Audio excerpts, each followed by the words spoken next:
Hello and welcome back to the Broomstones Curling Club here in Wayland, Massachusetts. We are live from the men's and women's finals at the Junior Nationals. The two games here for the finals, on the men's side we have Team Dropkin, the high performance team, against Team Vukich, Team Washington. And on the women's side we have Team Christensen, Team Minnesota, against Miranda Solem's high performance team. So we are really looking forward to these finals, and as a reminder to all of you, the winners of these two games will represent the U.S. at the Junior Worlds in Sochi, Russia. So a lot on the line here. I'm joined tonight this afternoon by Graylin Cousins and Ben Clark, and we are looking forward to bringing you all of the action. So Alex, let's talk about the matchups so far. Vukich, Dropkin. Dropkin beat Jake Vukich in the round robin, so that's the only time that they've seen each other. So Jake Vukich is looking forward to the rematch. The Corey Dropkin team, losing only one game in the round robin, essentially dominated the field and had a good game yesterday against Team Dunham, clearly overpowering Dunham in the 1-2 game. On sheet 3, Christensen, Solem. This will be the third time that they've played in the last 2 days. So they finished up the round robin with a game against each other, and that went to the Christensen rink. They played in the 1-2 game yesterday, also won by Christensen. So Solem, this is her third chance to get a victory over Christensen. So just before we get started, we'd like to quickly thank our great gold sponsors this week. Our first sponsor is Dunkin' Donuts of Lexington, who have been providing coffee and pastries and lots of food for the week and for many years here at Broomstones. Whole Foods of Wayland, who provided free lunch and dinner for the athletes on the first Saturday of the event. And Brooms Up Curling Supplies, who is a USCA sponsor and a sponsor of many national events around the country. Alex and I are both enjoying delicious Dunkin' Donut products as we speak. The plugs never end from Graylin over here. I don't mind shamelessly plugging my sponsorship. I'm drinking a delicious iced coffee, and Alex is enjoying his hot cup of coffee. So the first stones are away. On sheet 2, Dropkin, the winner of the 1-2 page game, has the hammer. And on sheet 3, Christensen, the winner of the 1-2 women's page game, has the hammer. So far, the way it's set up in the playoffs is the hammer team has had a significant advantage by either scoring in the first end or blanking the first end and scoring in the second. So it seems like a common theme that the game starts before the game, and that the hammer is a key factor going into the games. So Alex Fenson throwing lead stones here for Team Dropkin.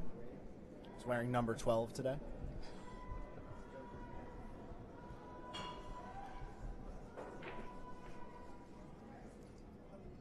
Over on sheet 3, Sonia Bauman throwing a hit and a little bit of a roll. Nice shot. So as you will notice, we have both games broadcasting at once. We will do our best to keep you interested on both games, and you can see what's going on as well. So really, really impressive technology that the guys behind the scenes have put together, and I hope you all enjoy it. You know, Alex, there's always a question on how you're going to start the first end. All teams and skips and coaches go through the process of sizing up their opponent and figuring out how they're going to formulate the plan of attack. So we have two completely different models on these games. On sheet 2, the Vukich Dropkin, Jake Vukich did a classic decision to draw the rock to the forefoot on his first rock, but in typical Dropkin fashion, put up the corner guard, indicating that he's happier playing an aggressive game and not a wide open game. Now in sheet 3, it looks like things are wide open and they may spar for an end or two. Alex Fenson's second shot here, trying to hit and roll behind the corner guard. Does over curl, and he will roll out of the house.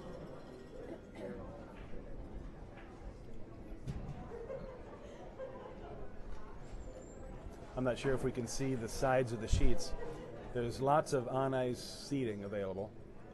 There are chairs set up on the ice on sheets 1 and 4, and we have quite a few spectators so far, a few empty chairs, so there's plenty of room still on the ice if people want to go out and enjoy the games from that angle.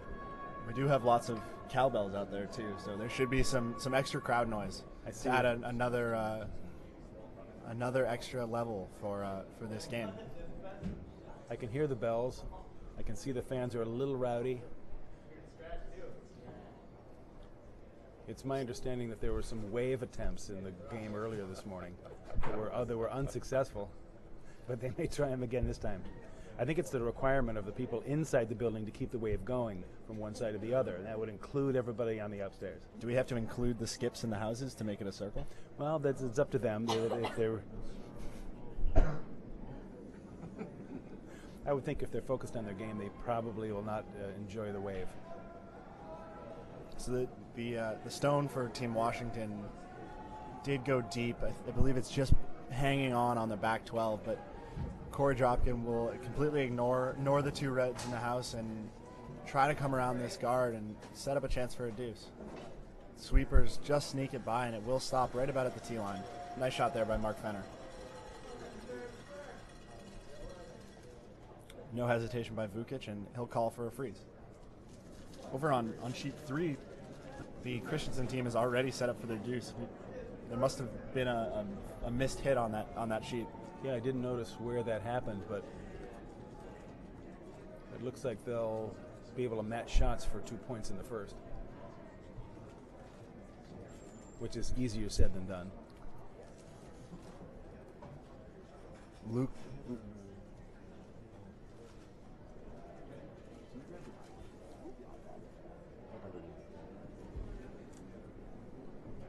Violette there, his freeze attempt comes a little bit deep.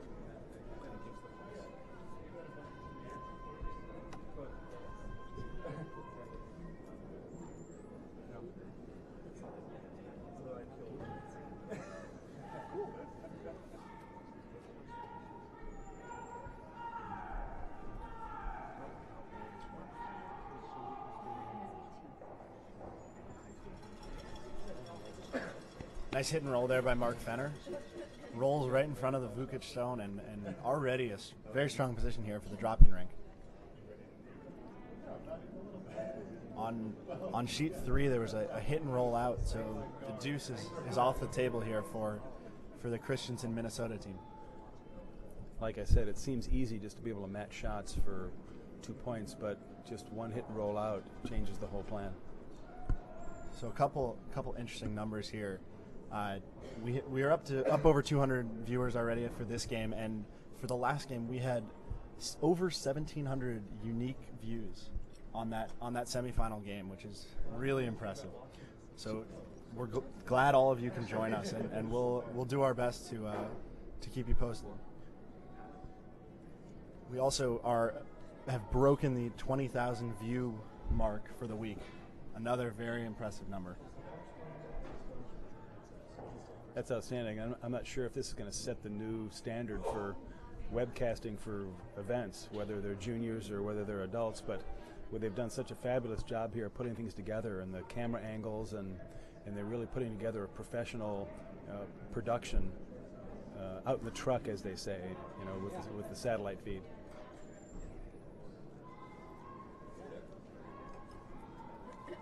Vicky Persinger over on sheet 3 will make a nice hit and stick.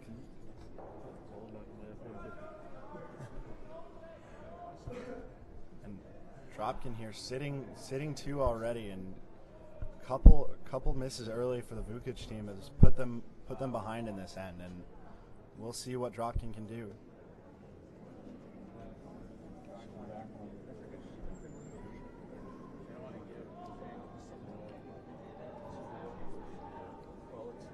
Shot from Thomas Howell looks like a little bit of a tap back on the yellow into the red to take out the red there.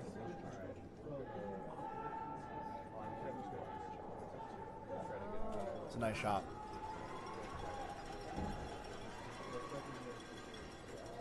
Looks like Jake will continue to ignore these stones and go for the freeze again. Risky strategy early in this game. This is a very aggressive call on Jake's part. His option would be to, as we're looking at the sheet, as we're looking at him, to hit that yellow rock on the left and roll in and try to freeze on some of those rocks. But doing two things, he'd be eliminating rocks in the house and trying to freeze and set up a steal.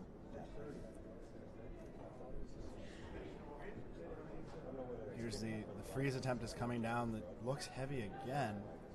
They do have to get it by this guard.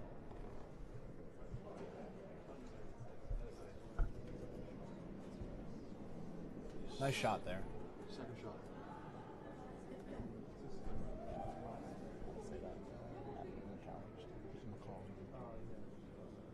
Nice shot there by Evan McCauley.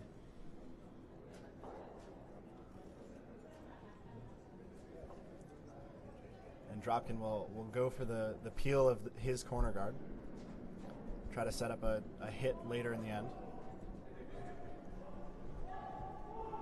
Possibly even a run back here.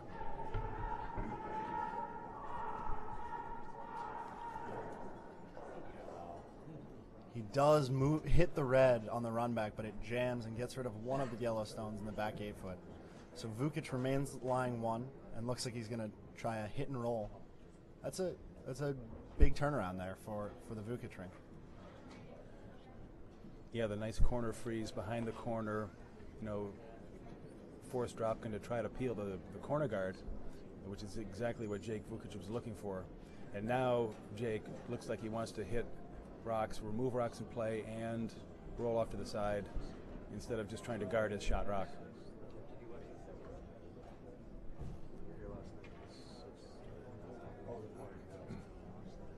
Continue to see the on-ice seating filling up with participants from the event and friends and family as well.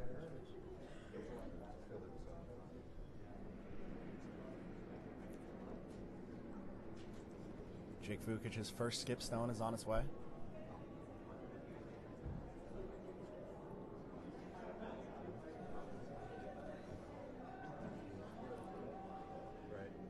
He will hit the nose and just roll a little bit.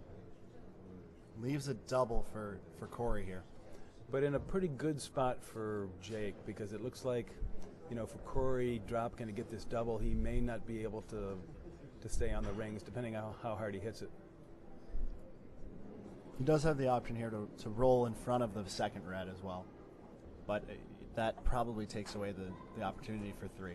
Right, then Jake Vukich just tries to cap it and holding Corey to 1.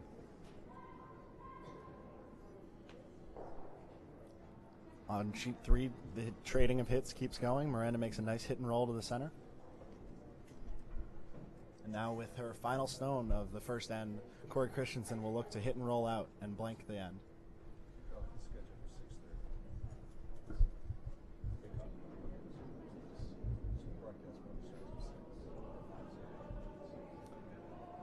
The Dropkin stone is away. Looks like it's a little bit of a control weight hit, so if he can make this double and stick, that's definitely the goal.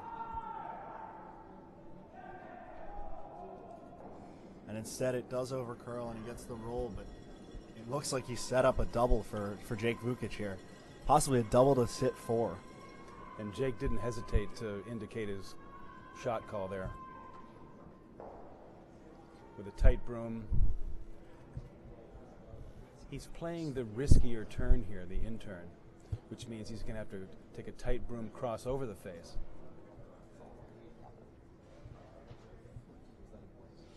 So on sheet 3, Corey Christensen was unable to roll out and will take 1 in the first. So after 1 end, Christensen leads Solem 1-0.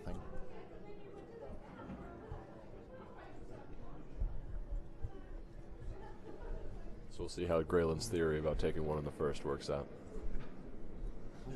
Let's maybe stay away from that conversation. Well, we know the numbers. Now the numbers don't lie. Here's Vukich's attempt at the double. Beautiful shot by Jake. Beautiful shot. Hit about a third of that stone right where he needed to and makes the double. That was, as Grayland pointed out, that was a little bit of an unfortunate leave there for Dropkin and left Jake that shot. Now Corey has a hit and stick against 4 reds here. Fairly standard shot, but the added pressure of 4 reds in the house and and the finals at nationals. Can First point because you're forced to. But it should.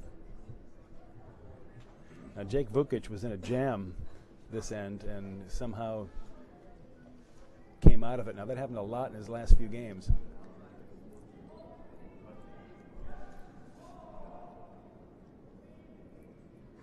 Corey Dropkin's stone is away. Looks pretty close here. Needs to curl up a bit, but looks like he's going to have a nice hit and stick. Nice shot by Corey.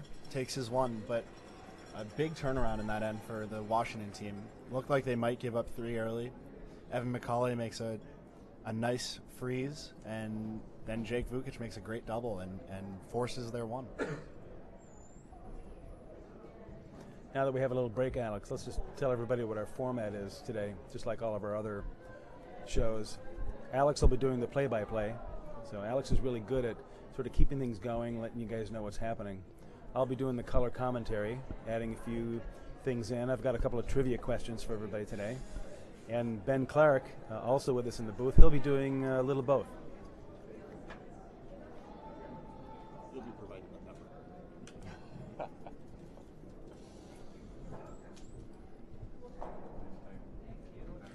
So on sheet 3 now, Christensen set up line 2, I think on Chelsea Solem's first stone. They were looking for a corner guard, but it did slip into the house, and so Christensen immediately went for the hit.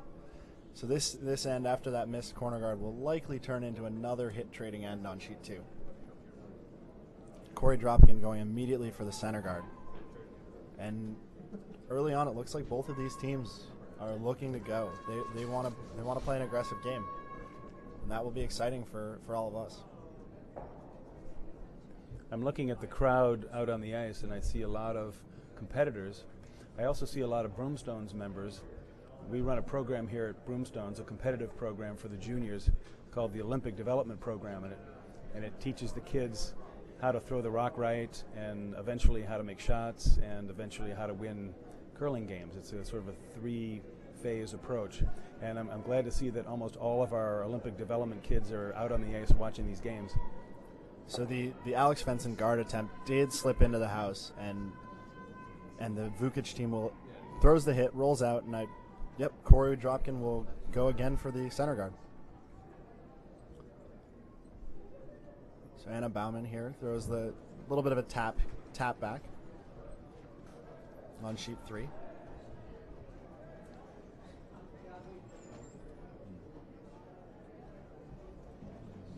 Over 325 viewers now, so this number continues to climb. Happy to have all of you with us.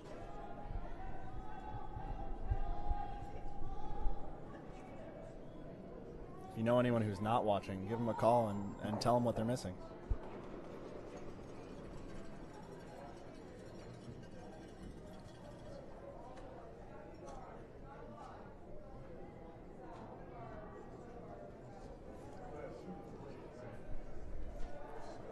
Nice double by the Solem team, and Christensen will now try to peel the guard that is left.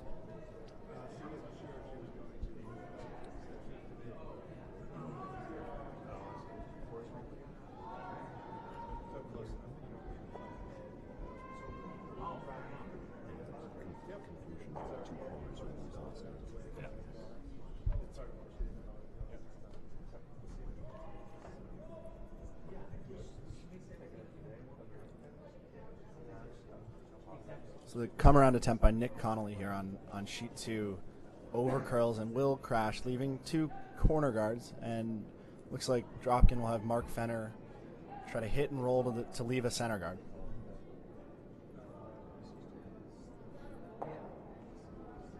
Rolls almost to the center line, but a pretty nice shot there for Fenner.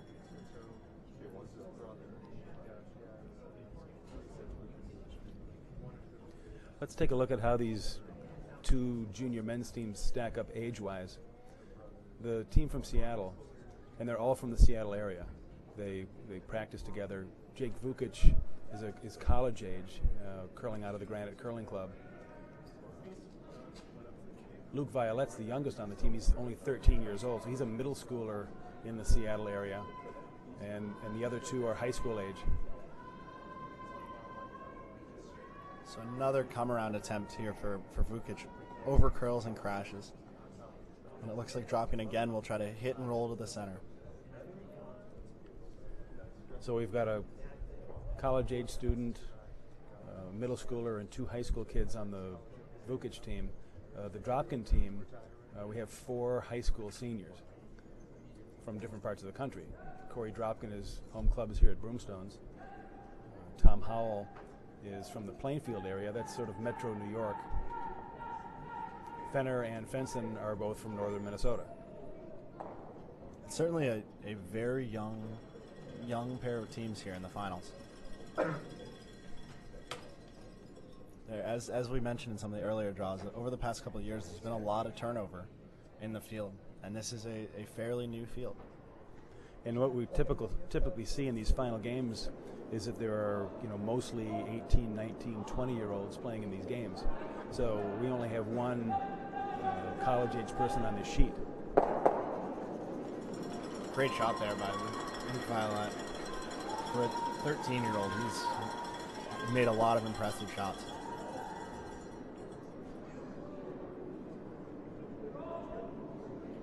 Over on the Christensen Solem game, the way they stack up age-wise, they're similar. There's a few college-age players on the team and some high school age, but they're roughly the same age-wise. They're not all from the same part of the country, so they don't necessarily practice on a regular basis. They do practice a lot. But the only team out here of the 4 teams that are all in the same area and practicing on a regular basis is Team Vukich. I think that's one of the models that you always try to strive for, but is never as easy as you want it to be. And back in the early days of the Junior Nationals, almost all of the teams were from the same club. They would practice every day after school, and the model was a lot different than it is now. Now the model looks more like getting people together from different parts of the country, practicing a little bit, bond spieling a lot, and a lot of individual practice working on the skills. So that seems to be the model today, a lot different than what it used to be at the beginning of the Junior National days.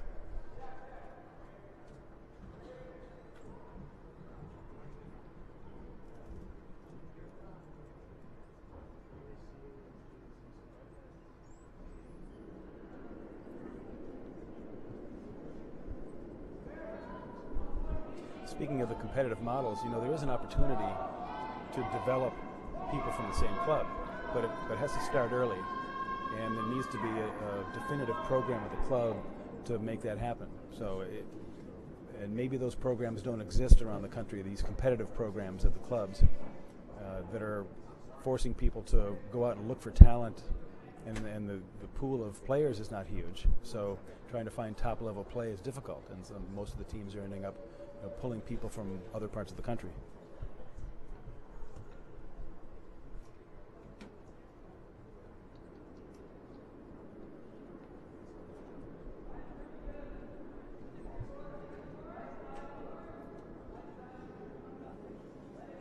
Over on sheet 2, the Solem Christensen game has an empty house, and Miranda Solem will look to put a stone in the side of the 12-foot and maybe hope for a miss or from Corey Christensen, but likely just playing for another blank. Excuse me, a first blank in that game. When we talk about competition, and this really got things going the other night with the discussion and with the audience, is what type of competitive model puts us in the best light at the world level. So other countries have different competitive models. We talked about the Asian model, which is try to train and build performance, where they train, practice, throw the rock, the delivery fundamentals are good, and they work up through the stages. It's also more of that is what a lot of, especially in the team from China, that's what they do. Their everyday job is curling. That's right. So that's a completely different model where they're starting from scratch and they're building performance. Now that may take a while. So the question is, where are we going to stand at the world level with the U.S. competitive model compared to some of the other ones?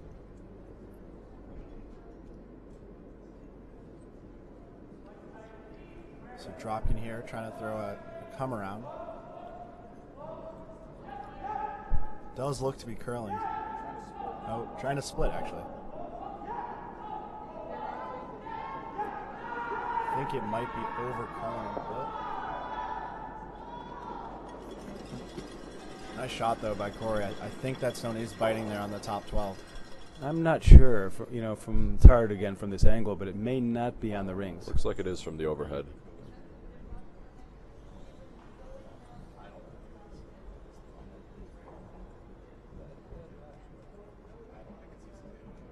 Yeah, there's a lot of space between the rock and the paint from our angle. Yep. So on the overhead, you guys can probably see a little bit of white. The camera is slightly behind the house, the center of the house, but we so from our angle, it looks like it might be just off the house, and Jake Vukich is looking for a hit and roll behind. Over on sheet 3, Miranda Solem just throwing through for her blank.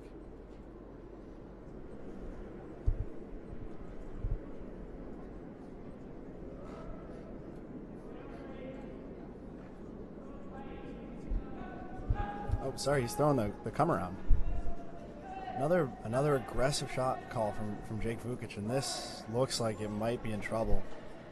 Might just tap the Yellowstone in.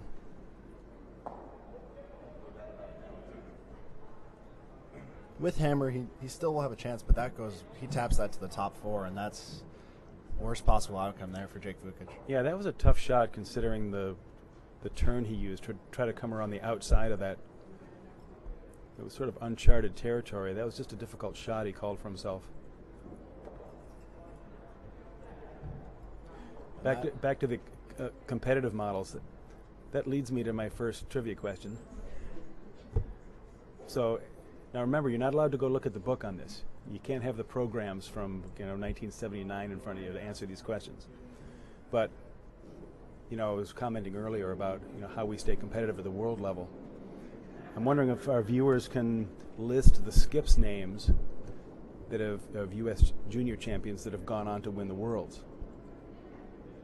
So there's just a handful of names here. Let's see if our viewers can come up with some of them.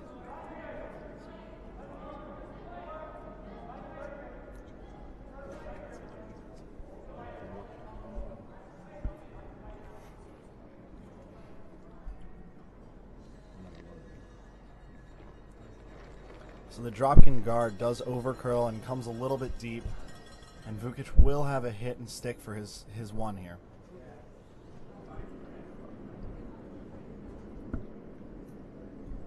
And this is not a wide open takeout. He gets a little narrow in this, and he runs the risk of rubbing that top one.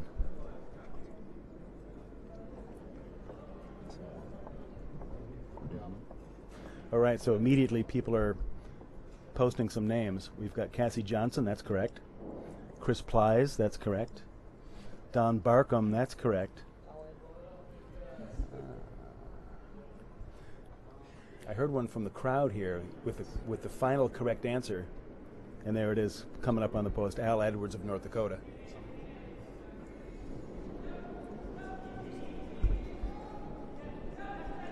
All right, that was an easy one. The other ones get tougher.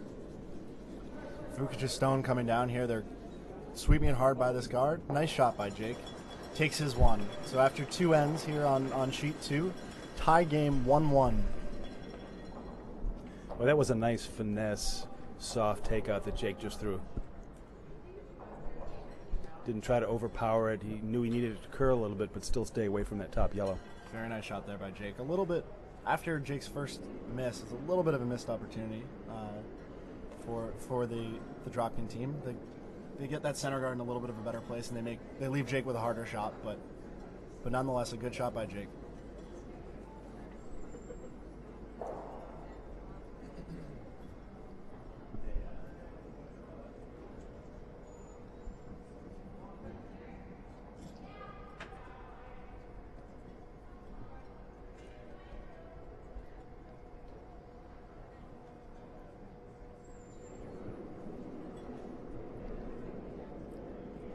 First stone in the end here from Nick Connolly. Looks like Jake Vukich is looking for a guard.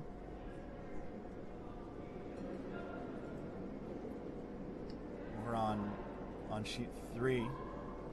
Anna Bauman looking to put a stone in the top 12, split the house a little bit. Solem does have hammer.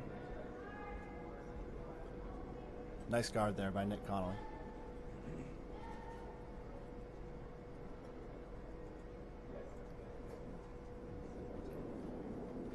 If you're wondering why the ice equipment is all over the ice, you can see that we've got thermometers, at least 3 of them out on the ice.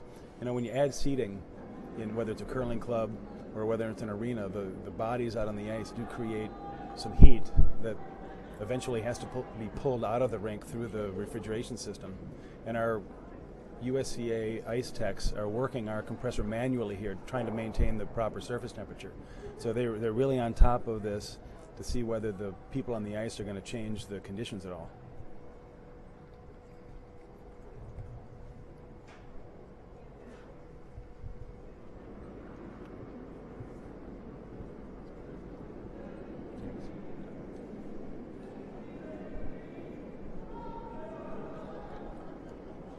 So on sheet 3, the Christensen rink looking to hit and roll behind the center guard.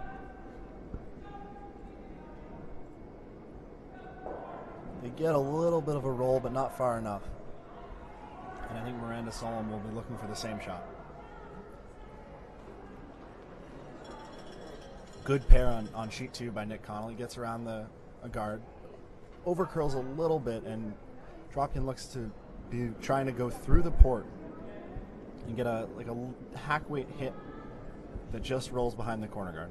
That's the result of our 4.5 to 5 feet of curl here at Broomstones. You've got to clear those guards by almost a foot in order to put one completely buried behind it. Otherwise, it just pops out the other side, which is just what happened to the Team Vukich rock. Alex Fenson's shot is away. With this hack weight, it really curls, and this one's going, but it looks like they're gonna sneak it by the guard. Great sweep.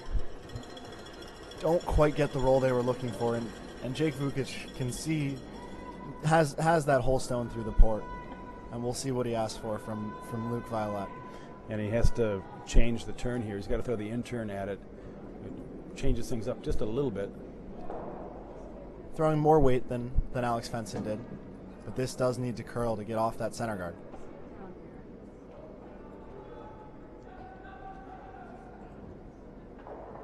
And it takes the red guard and takes out both guards and leaves a shooter in front of the stone in the house for the Dropkin team. So Team Dropkin did get just enough of a roll to change the type of shot that was thrown, resulting in a miss by Team Vukich.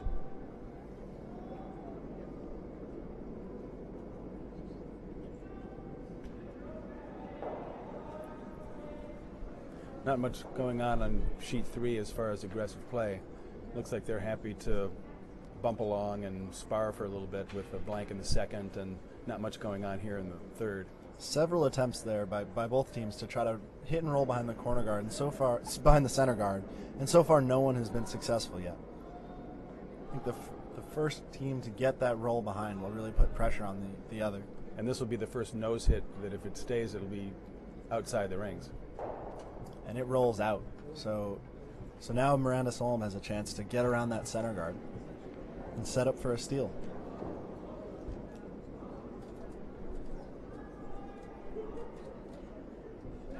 Luke Violet looks like he's throwing a peel, hoping maybe to get a run back on one of the backstones. Oh, just sneaks by the yellow stone in the back of the house.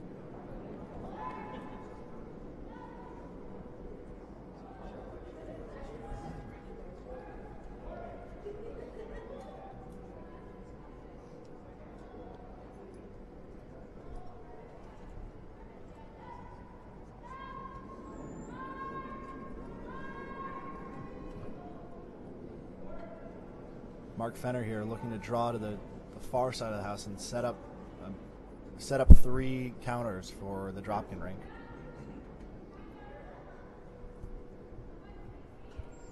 A nice draw there by Vicky Persinger on sheet 3, right behind the guard, just biting the top 4, pretty much perfect. Looks like Christensen will try to freeze to that stone that the Solem team just placed. Exactly what Team Solem was looking for, is to force Corey Christensen into throwing a draw instead of just matching rocks on the takeouts.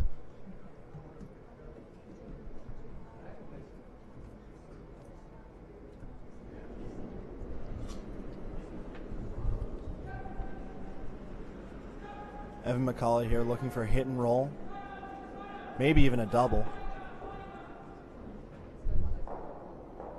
Great shot, almost gets the triple, but will roll out. Nice shot though by Evan McCauley. Team Dropkin, though, is still looking just to match rocks to post 2 points. Corey Christensen's freeze attempt is coming down. Looks like it's hanging out a little bit. Weight looks good. And they changed the shot to go past. And it goes just a little bit too deep, and I think that the Solem team is still sitting one. And this will be Miranda Solem's first skip stone with hammer. Nice draw by Thomas Howell. Splits the house, and now the Vukich team will try to hit and roll and slowly creep their way over towards the other yellow to maybe set up a double sometime later in the end. Yeah, and the goal of Team Dropkin here is to make it impossible for them to throw a double.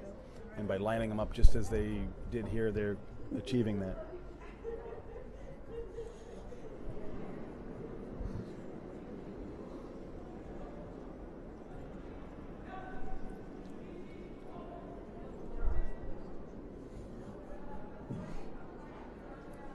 We're up to 465 viewers. I don't know what the record is for the week. Do we have any numbers on that? We are. So we've surpassed the record by 30 or 40 viewers, and if it goes anything like this morning, it'll keep growing. So let's see if we can push 500 viewers today.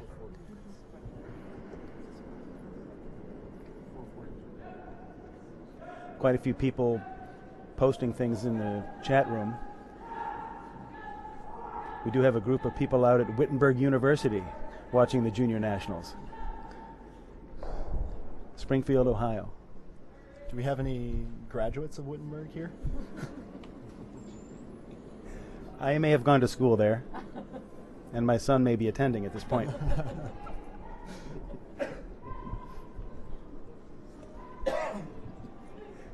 So the takeout by Thomas Howell rolls a little bit too far, and Jake Vukich now has either a hit and roll or possibly a double. It's a very flat double, but he's looking to try to get this red stone as close to the second yellow on the roll as possible. You know, we can't tell where people are posting from, but I'm assuming that people are viewing this from all over the country, Midwest, Washington area, Alaska. So I think we probably have some pretty good coverage around the United States watching this telecast.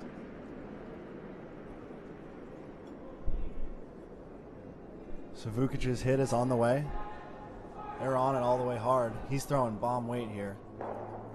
Oh, just sneaks by the back of the yellow. Doesn't get the double. Good bid there by Jake. I'm not sure that double was there. You know, if he hits it thicker enough to get it, then he loses the steam, and I'm not sure he could have punched that second rock out.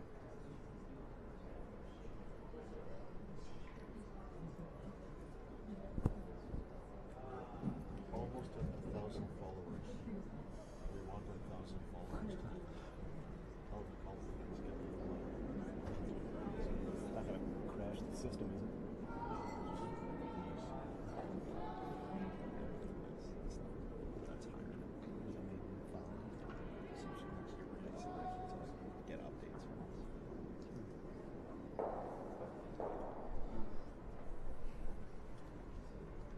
Tough jam there by Corey Christensen, and Miranda Solem now has a draw for 3 with her final skip stone.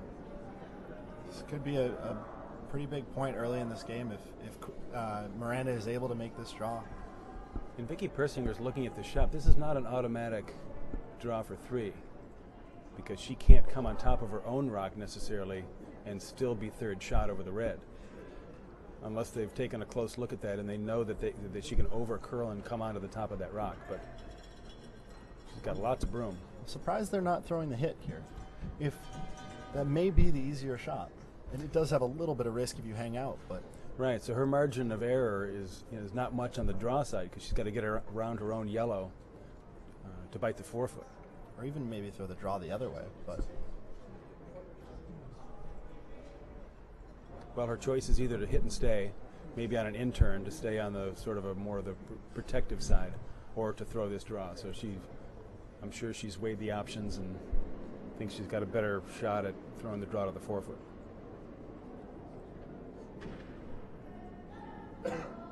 So nice shot there by Dropkin with his first, and the two stones here in the back of the house are pretty much flat, so I don't think there's any chance for Jake to make the double. He may try to roll over a little bit, but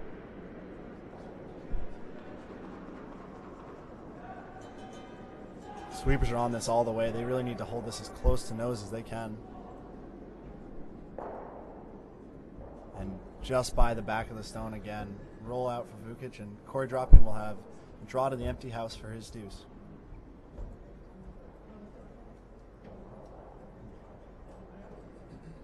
Well, look at what happened on sheet 3, just what we were talking about. She did over curl and she came onto the top of her own rock, and she was not shot third shot, so she only posts 2 in the third end. Yeah, certainly a missed opportunity there. There were a couple other ways to get to that forefoot. The route she took there was no risk, certainly, but she left herself a harder draw than maybe if she'd thrown the hit or thrown the draw on the other side. Always a balance there, to weigh the risk and reward.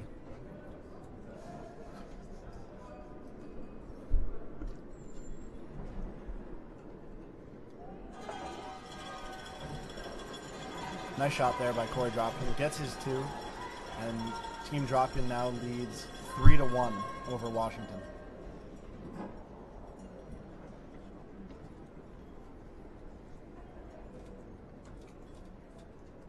So the last few shows that we've done, Alex, we've talked about game control. And managing game control is important for skips, particularly young skips. So we're in a situation now where early in the game, control still matters. It's not as critical as the second half of the game. But posting 2 right now in a tie game to go up 2 at any point in the game is a great control move. So Team Dropkin taking control of this game right away.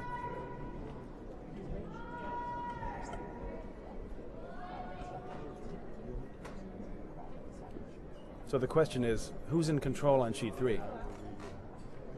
Solem is up 1, does not have the hammer. It goes back to our scenario.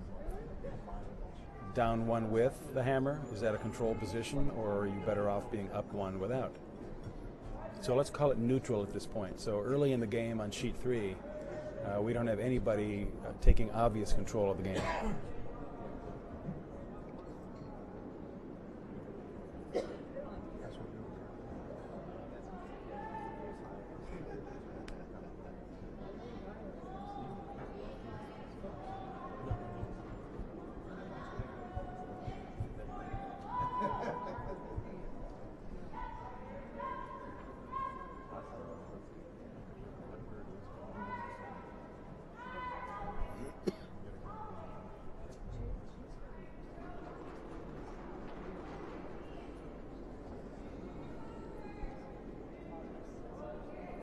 Shot on the way here for Nick Connolly, just throwing the takeout.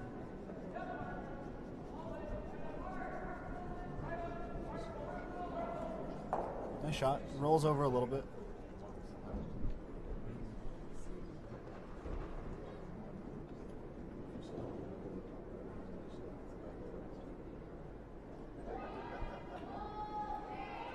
I don't know if the viewers can see the lights that shine on the handles, on the sensor handles. Maybe or maybe not, but obviously most of the time they flash a bright green. Now we can see them clearly from up here, and the players can see them clearly.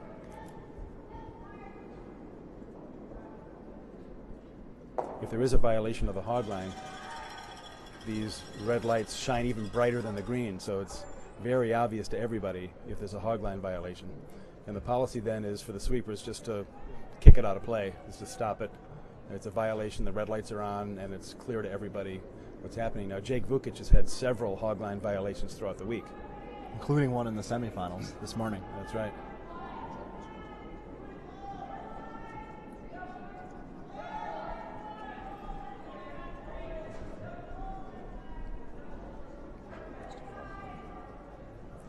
Talking about the sensor handles reminds me of another trivia question.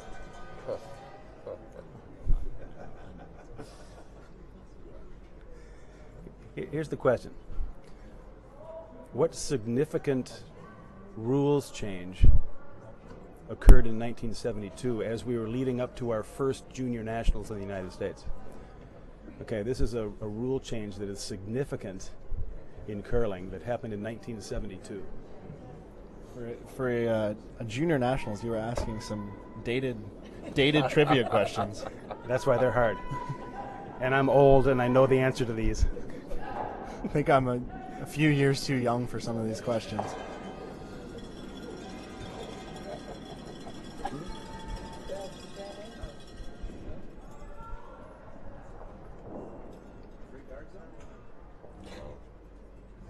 That was later. Well, we'll see what the posts say. We've got a lot of people in the warm room here trying to come up with some words. There was 12 to 10 ends, 4-rock rule, free guard zone. No, the 4-rock rule was more early 90s, I think.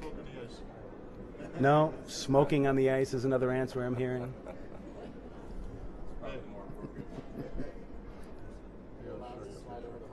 So free guard, we have a date from Sean Baton that it was 1992.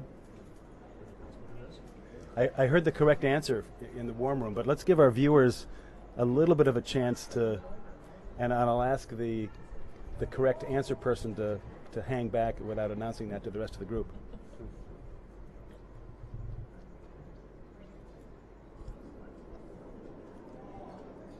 We do have somebody that posts an answer of the hog line. Well, we're getting closer.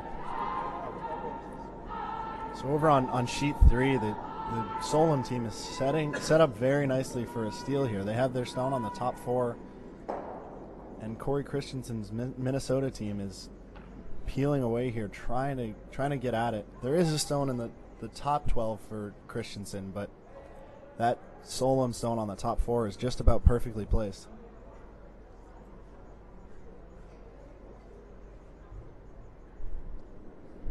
Drinking on the ice. That's another response we're getting. I still think that happens, if I'm not correct. If they changed the rule on that, it didn't work.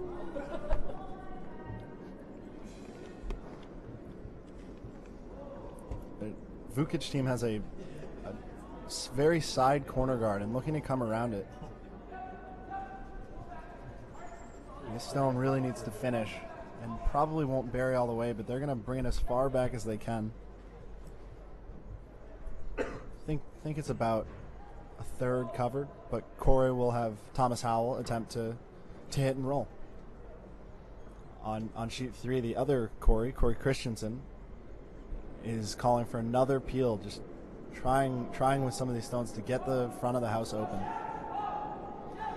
We do have the correct answer to the trivia question, both from the warm room and from our viewers. Thomas Howell's shot will roll out. Here's the answer. And Coach Keith Dropkin was the first one to come up with the correct answer here. The answer is, before 1972, your body was not allowed to cross the hog line during your delivery.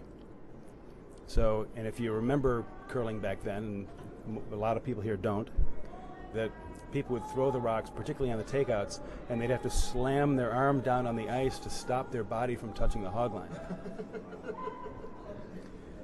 And the WCF finally figured out they could no longer control this with the deliveries that were these long slides, and they decided that you just had to let it go before the hog line. So thanks to everybody for posting some results there. That was didn't seem to be all that difficult.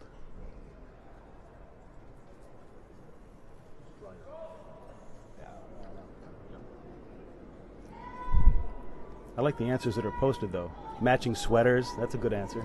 Those matching sweaty outfits.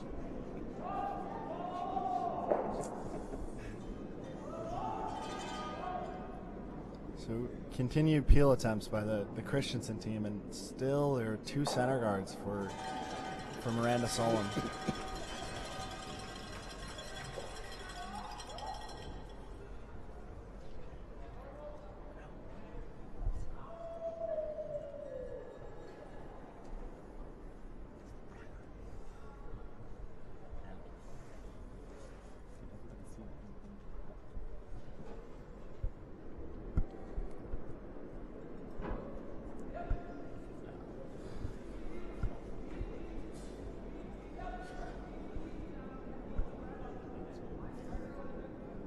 Double attempt here by Washington. Great shot. Evan McCauley there. Nice double. Rolls over a little bit. On sheet 3, Miranda Solem throwing up another guard. Just really trying to protect this steal. And Jake Vukich struggling with his deuce attempt. Team Dropkin is forcing him away from that deuce attempt, and he may be happy with either. Well, have to be happy with a blank in here. He doesn't want to take one.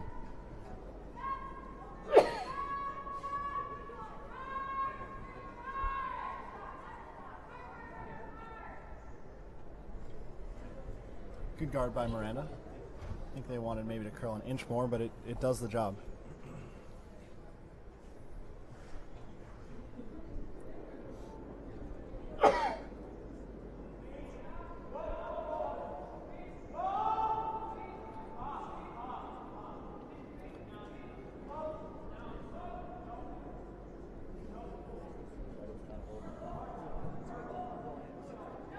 Nice shot here by Corey Dropkin. Rolls away from the corner guard. I think Vukich will try to roll back, but Corey made the distance a little bit longer.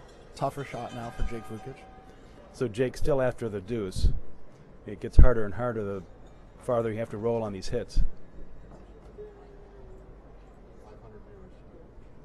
And we have broken 500 viewers for the first time all week. That is awesome.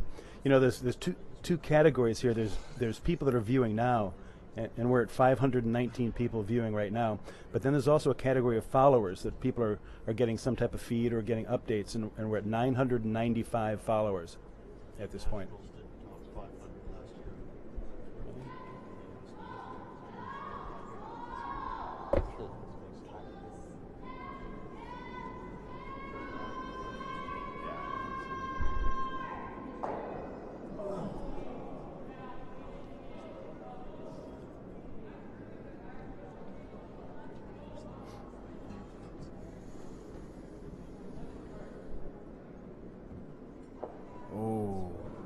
Tough miss by Jake Vukich. Just ticks the stone in the forefoot and rolls out.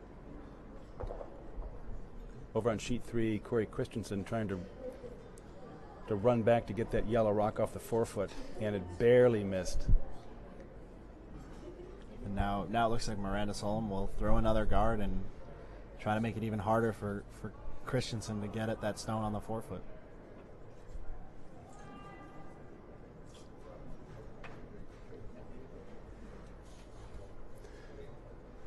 Yeah, Solem on sheet 3 looking to put a yellow rock on top of that red rock in front of the house. She's trying to prevent the Christensen raise takeout for 2. And if she makes this shot, she'll force Christensen into drawing to the side of the button on the other side of the sheet.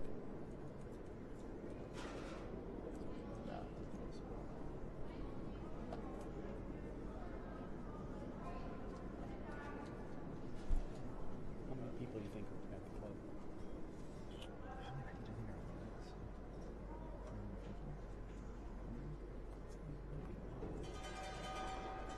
Nice shot there by Miranda Solem. I can do that. Why don't you look downstairs and you can report on the area?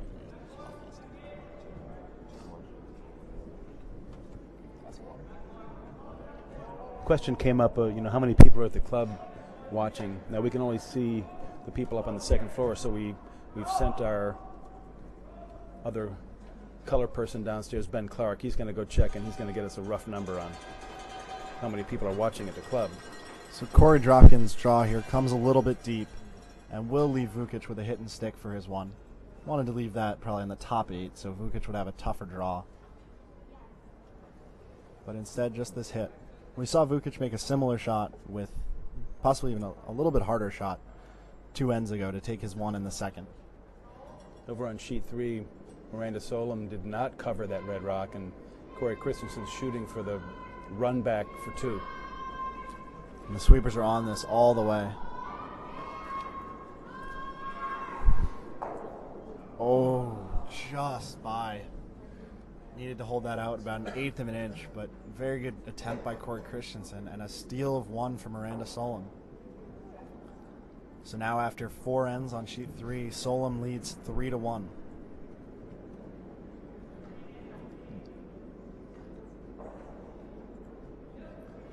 Jake's hit attempt coming down. The sweepers are on it.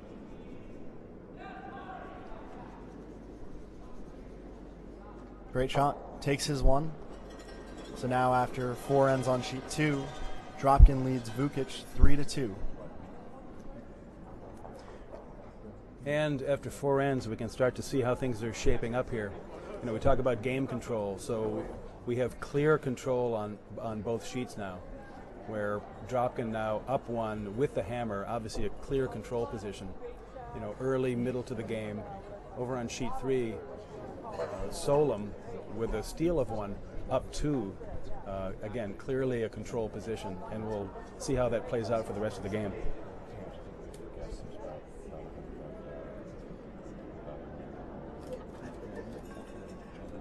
So our third man in here, Ben Clark, is back after doing some field work, looking at the crowd.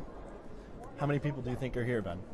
I'd say it looks like we have about 100 sitting in the warm room, probably another 100 out on the ice, and then 20 to 30 elsewhere. So pretty good crowd, probably 220, 230 in here. Certainly a lot of people out here, a lot of people watching on the broadcast. It's good for curling to see this many people interested. So what do we think? Are we thinking that there's 250 people at the club? Yep. Over 500 watching, so we've got. That's good. That's a lot. And that's good. So we're glad that the capacity of the club is well over that number.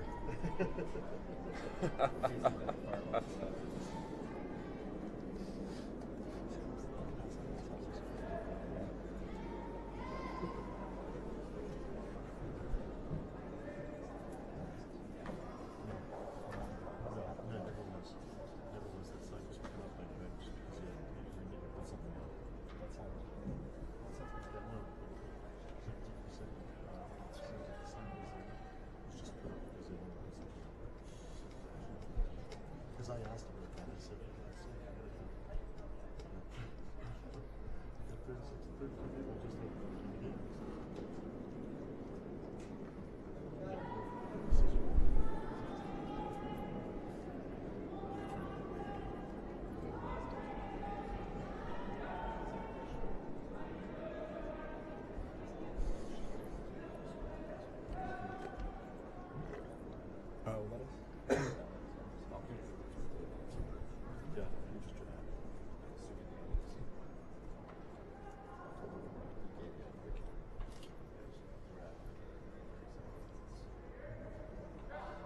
And we're also now over 1,000 followers.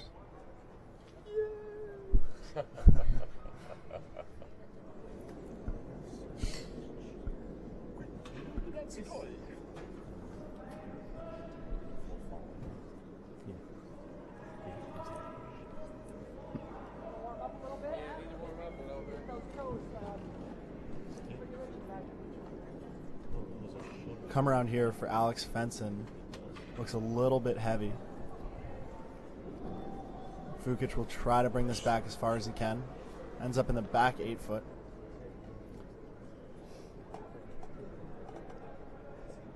Looks like Jake wants to throw maybe another guard. Now what's most important to the people that are viewing on the ice is whether they can get this wave going or not. Several attempts. have failed. I'm scared that the wave would disturb the ice and maybe make the stone curl or pick in the wrong way. At the very least, it might be distracting. Yeah. So now Luke Violet is looking for a draw through the hole, maybe a tap back. It will tick one of these guards, but will spill into the house. And it spins back to be right behind that guard. Not a bad result for Team Vukich. He was trying to draw around that corner guard that he rubbed. And this forces Team Dropkin to start to clear some of the front rocks. On sheet 3, Solem has another strong end setup. They're sitting 2 behind 2 center guards. And early in the end, Christensen is forced to bail out again. So now it's the fifth end. The shot making hasn't been as crisp in the fifth end as it been earlier in the game. Oh, wow. Anna Bauman there with a run back takeout. Almost makes the double, but gets both stones off the top 4, and now Solem has to put another stone back in there to get in position again. Team Christensen, what they're looking for is to clear that front, because Miranda Solem, obviously she didn't hesitate at all to say, let's come right back onto the top 4 foot behind those. And those center guards now are sort of corner frozen, making it difficult for the run back. Easier for the clear, more difficult for the run back. The guard there for Luke Violet over curls a little bit, and Corey Dropkin will now ask Mark Fenner to try a hit and roll to lie 2.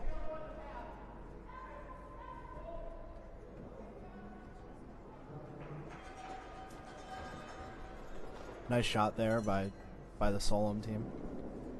Stone ends up right on the top 4, and Anna Bauman will again attempt to blow up the front.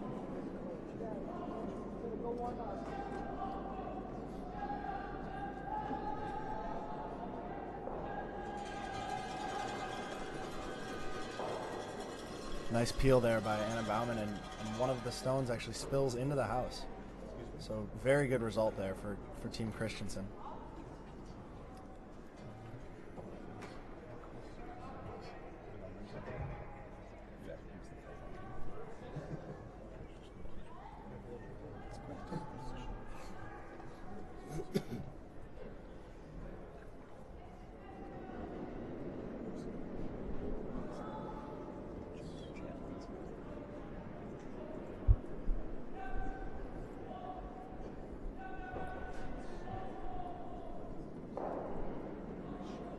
Great shot on sheet 3. Evan McCauley doesn't quite get it out, but still a very good double attempt there.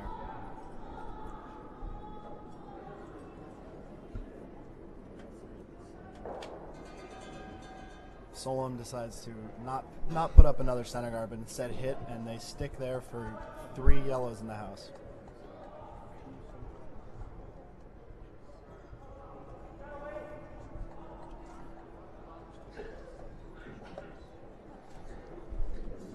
Now that we're in the middle of the end, let me toss out another trivia question. You know, our first trivia question of the week was, what curler... Oh, wow. That's an unfortunate result there for Team Dropkin.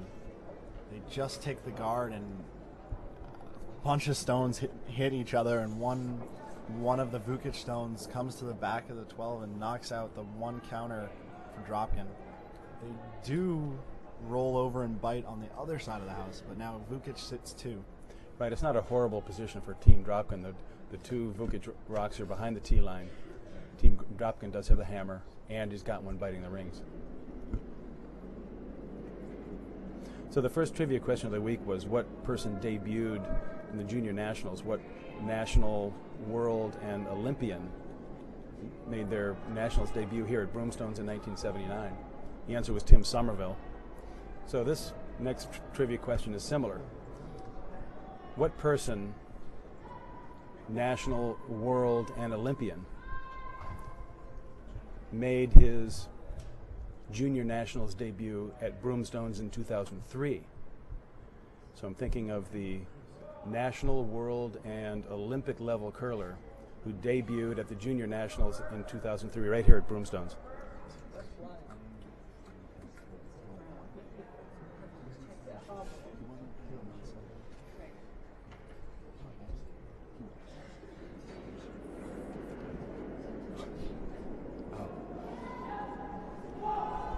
Thomas Howell here looking for a double. Stone is hanging a little bit on him. Just get the one, and this stone looks like it's going to roll all the way out of the house. So Vukich with his first skip stone will have another chance to sit 3. Nice shot there by the Christensen team to now lie 1, a little bit behind cover.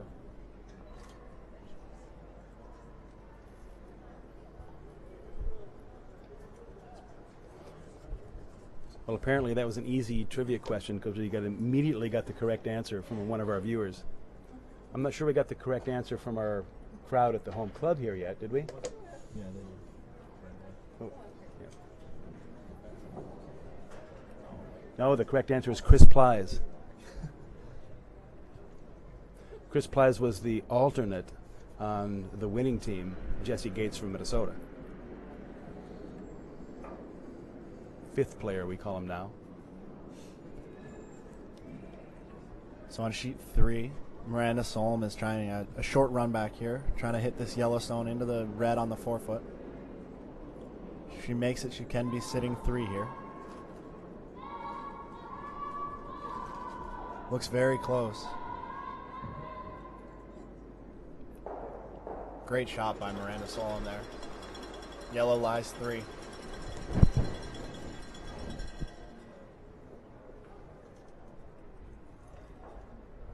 Corey Christensen will now be throwing her first skip stone. On sheet 2 here, Dropkin is looking to probably throw some sort of a double. This is his first stone, and he does have hammer. But it's going to be a little bit tough for him to get a deuce unless he can remove a bunch of these reds on this shot.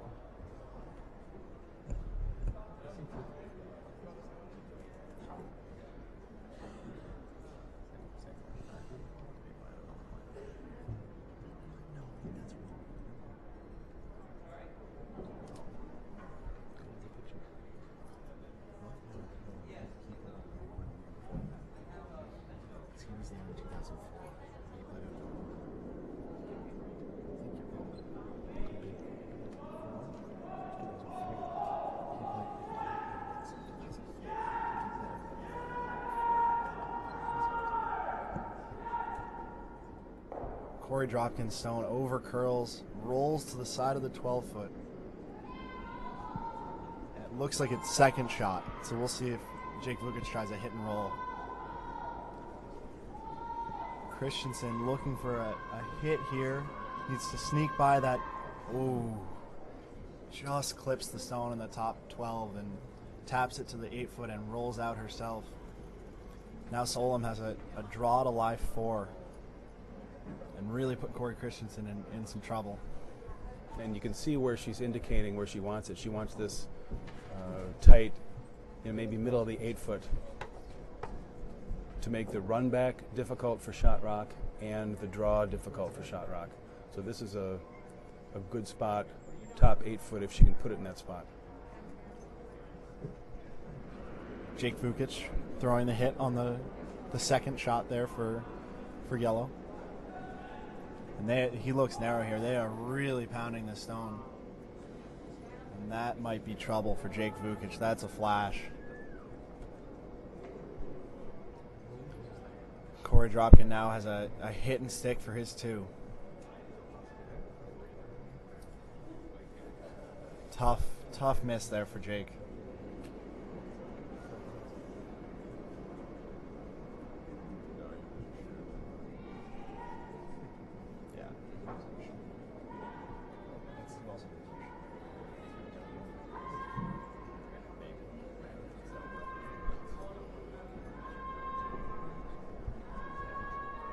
Chelsea Solem and Carly Koenig trying to get the final stone here for Solem into the house, and it will just stop short, leaving Corey Christensen with a draw to the button for her one.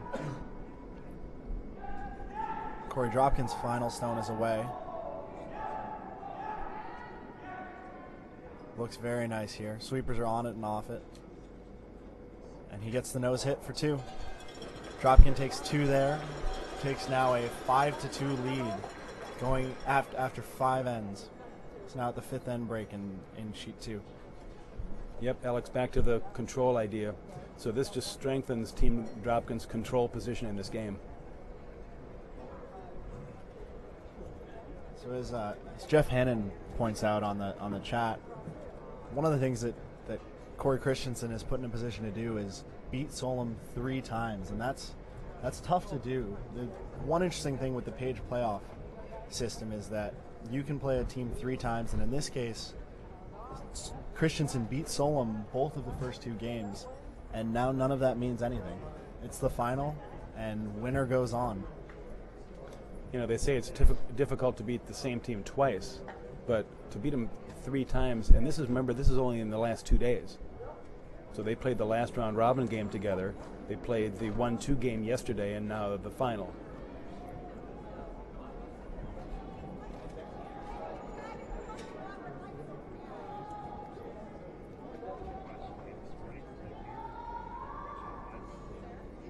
Christensen elects for the hit and does make a very nice shot for R1. Great shot, Corey Christensen. And after going into the 5th end break, Solem leads 3-2, and we'll have hammer in the 6th end. Very interesting action so far in both of these games. On sheet 2, the miss by Jake Vukich and the following nose hit for 2 by Dropkin puts Corey Dropkin in a strong position here, up 3, and they do seem to be playing well. On the other side, Solem there forcing 1 again, has hammer coming home in the 6th with a 1-point lead. So the results of the 6th end will really have a large effect on the finish of this game. That's right. So Team Dropkin and Team Solem both have control of the game here. You can either set this up so that when you click it immediately goes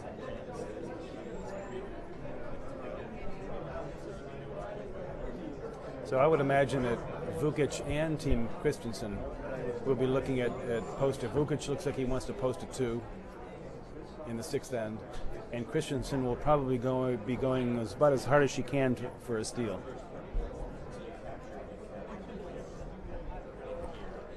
And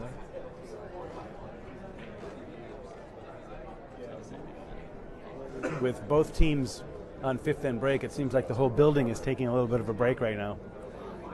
A lot of people left the ice. So just while we have a break here, we're going to once again thank our three great gold sponsors.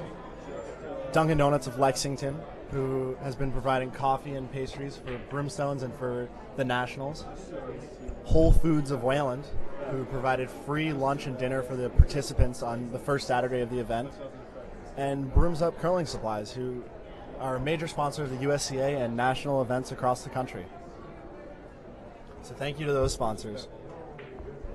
Also like to just mention our second level sponsors. We have the Great Lakes Curling Association, Olson Curling Supplies, and the Boston Curling Club.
So we're back here in action on sheet 2. The Dropkin team has already thrown their first stone, and the Vukich team is late getting back out onto the ice. The stone's been sitting there for about 30 seconds before we saw the Vukich team, but they are now back on.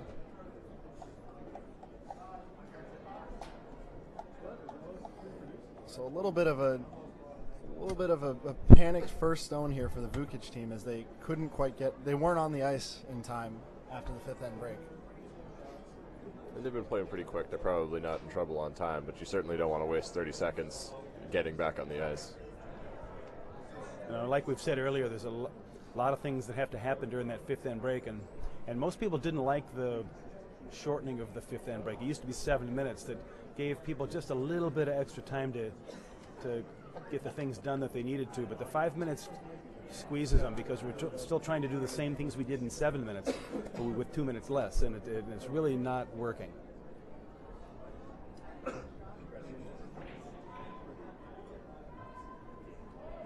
So as we expected, Vukich immediately goes for the corner guard. They need to really try for their deuce here. And Solem also puts up a corner guard.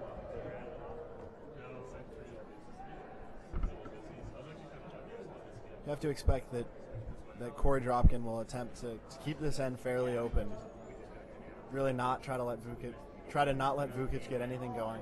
On the other hand, on sheet 3, both teams seem ready to play a fairly aggressive game.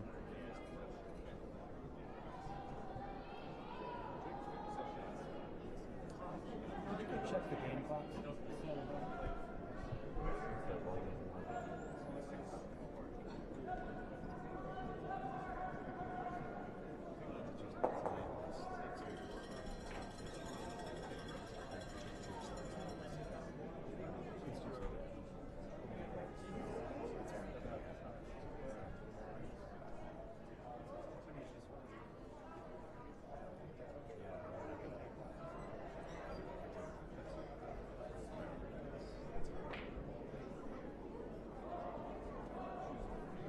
So a nice double there by the Vukich team. And now Mark Fenner's shot here looks like it's going to go right on by. Well, that's an unusual miss by Team Dropkin. I've been following them all week, and they've been very crisp and very few open misses like that.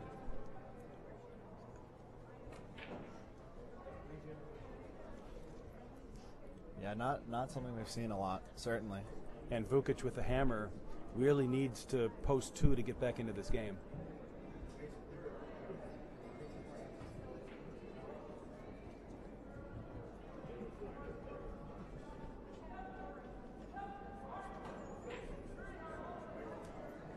Tap back attempt here for Luke Violet. Splits that stone, puts it to the back 12, but it will stick around, and that's a pretty good shot to set up for the deuce. Maybe a little bit more weight than he was hoping for, but not a bad result. I know the ice technicians are concerned about the people on the ice, not necessarily warming the ice area, but when they all leave, for example, during this fifth end break, almost every one of the spectators on the ice left, and that's what causes the problem. And now the air cools down, and the moisture in the air has no place to go, and it ends up settling down on the ice. And the result of that will be the rocks may check up a little bit in speed, and they may run a hair straighter. So now Mark Fenner comes out and misses on the wide side, and we haven't really seen any misses on the wide side. I'm not suggesting that the ice has changed that much, in the last 10 minutes, but it's a possibility.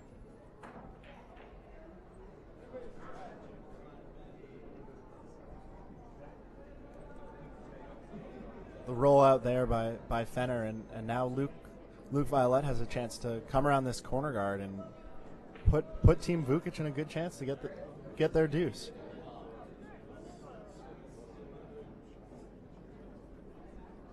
Sheet 3, Anna Bauman throwing probably a draw to the top 8 foot, maybe top 12.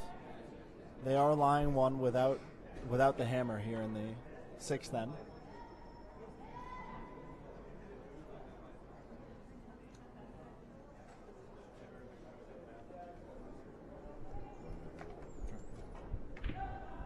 Just a quick update on how the teams are doing on time.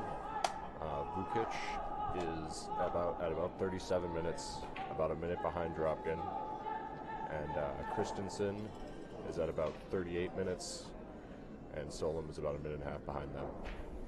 So all the teams about where you want to be, maybe between a minute and 2 minutes ahead of the halfway time. So none of these teams really have to worry about time. And this time check was done a couple shots into this sixth end. So I know that some of the teams try to target, being in the 39 to 40 minute range at the fifth end break, and that'll allow for some more deliberation once you get to the eighth and ninth and 10th end. So these teams are not in that category. They're closer to the halfway point, which means if they do start to slow down and deliberate, they may have to be concerned about the time. Shot here by Evan McCauley. Ticks the guard and spins to the forefoot. It looked a bit heavy, so it almost seemed as if the Vukich team was trying to let that tick the guard, take away the weight, and make sure it stopped in the house.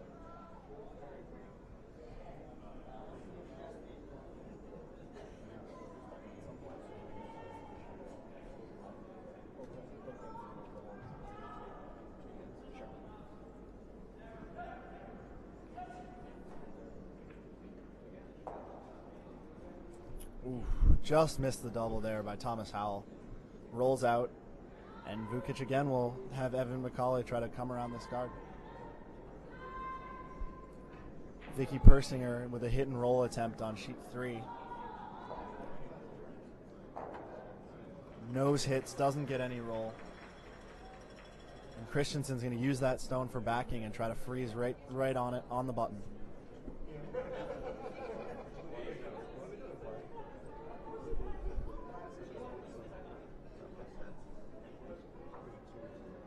We're getting some comments about whether people should be allowed on the ice to view in these games, and this has been a discussion point for a long time.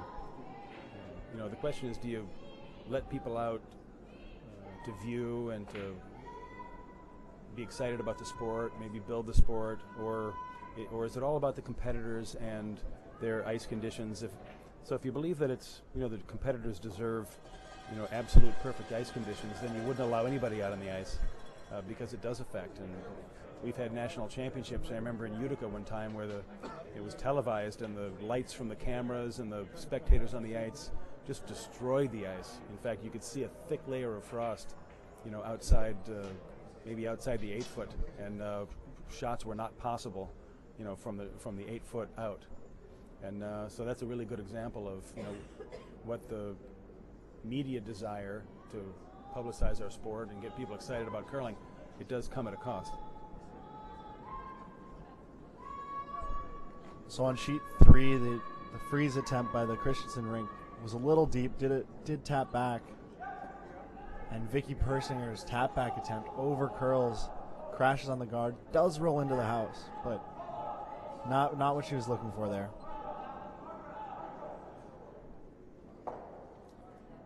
Corey Dropkin attempted to roll behind the guard, doesn't get any action, just dead nose hit. And Jake Vukich now has a hit and roll to lie 2.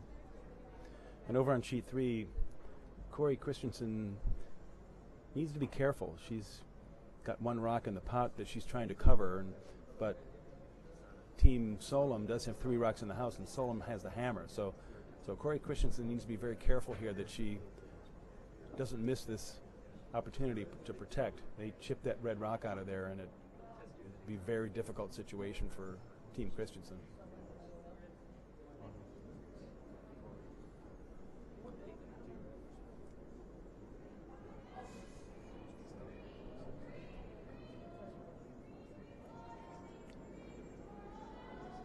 Shot is on its way for Corey Christensen, looking to bite the 12 foot. They do need to bring this over. It needs to curl about another 1.5 feet. Nice shot there by Corey. And Jake Vukich's hit and roll, again, nose hit. And I think Dropkin is looking at the double here on his final stone in the 6th end. Vukich does have hammer. Because a hit and stay, obviously, here doesn't help Team Dropkin. I'm not even sure that they'd be in the house at that point, but it would just give Vukich a free draw for 2. So they're playing this shot. Tom Howell is sizing it up, trying to figure out exactly where he has to hit this rock for the double. So this shot is either a double or a draw for 2 for Vukich.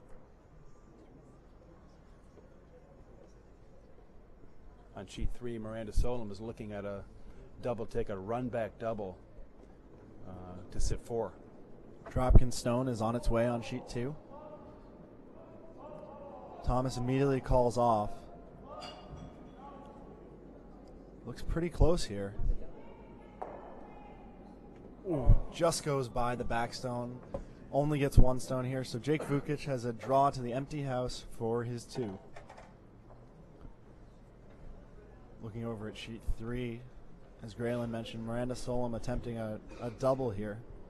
And if she makes it, she will lie 4. It's a big shot here for Miranda.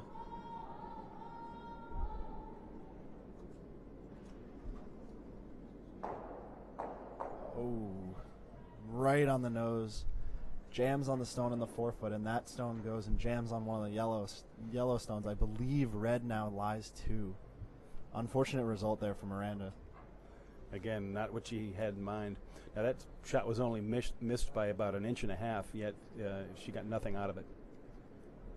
Christensen now looking to put a cap on this house and really solidify her steal position.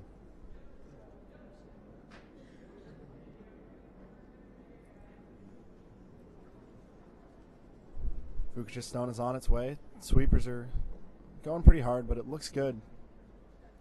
And Jake gets his 2. So Washington scores 2.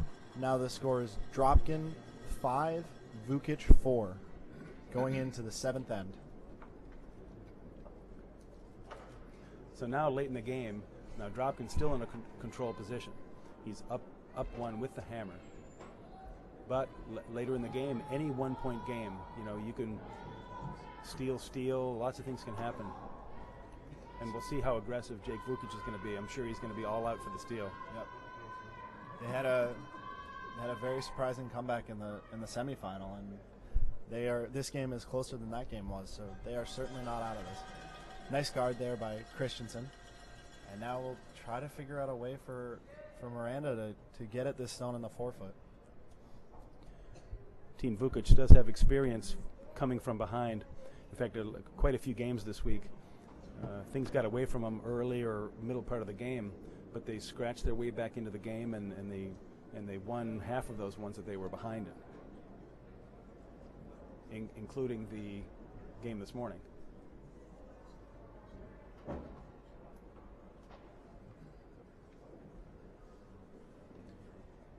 Looks like Miranda Solem is trying to throw a draw to keep them to 1. Yeah, I don't think coming this way she has any chance to score, but she gets a piece of that 4-foot, and she will cut Christensen down to 1 and keep this as a tied game going into the 7th end. I suppose there is a way to take that yellow corner guard through the port, in for 1, but she can't risk giving up 2. Certainly not. She can give up 1 here and still have control of the game.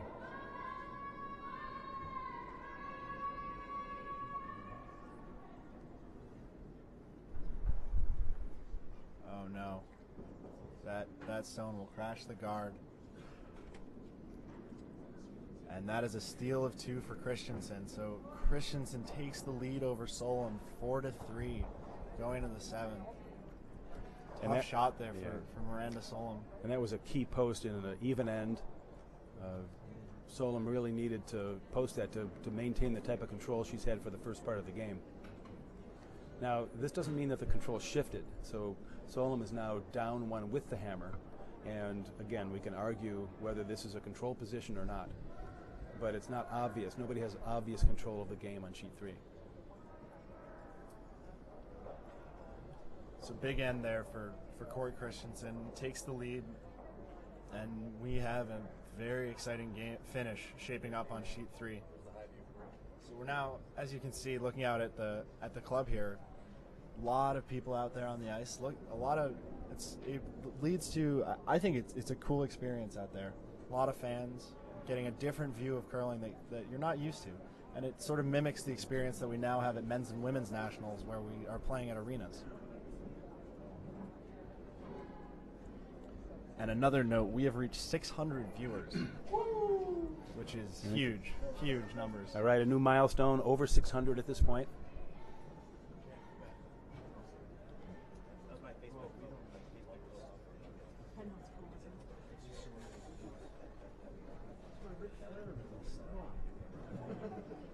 I think what's going to have to happen is Randy and Amy are going to have to be hired out for the next junior nationals to come up with the same system that we have here. They've really done a fabulous job. Lots of positive comments from our viewers and people at the club. And we're talking about competitors that between games, when they go back to the hotel, they log on and can watch the action from the hotel room. So we're getting people viewing these from all over the country and right here at the club.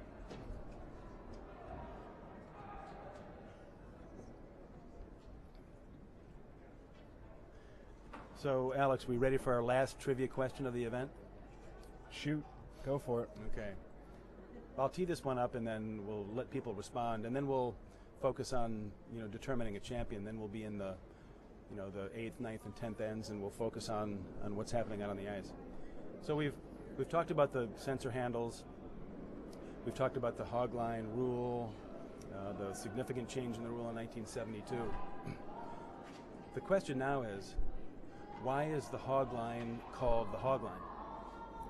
So people have fun with the idea of the hog line, and in fact, if you can see them at Broomstones here, we've got little piggies painted with red, white, and blue, and I've seen those at other clubs, but do you know how the hog line got its name? Well, that's the question.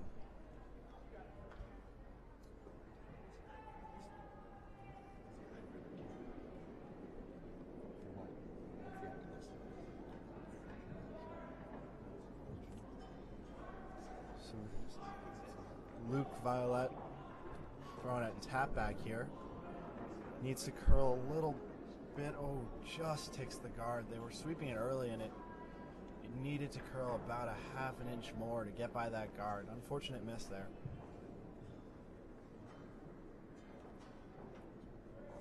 Again, over on sheet 3, Christensen has another strong setup early in this end.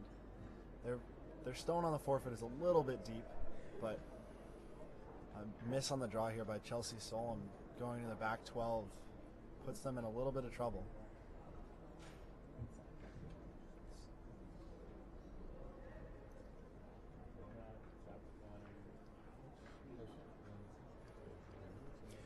Yeah, Corey Dropkin hesitating a little bit on the call here. He's got a couple of options. And an interesting note here that he calls Mark Fenner down to chat about the shot call. You do usually see the third come down in situations like this.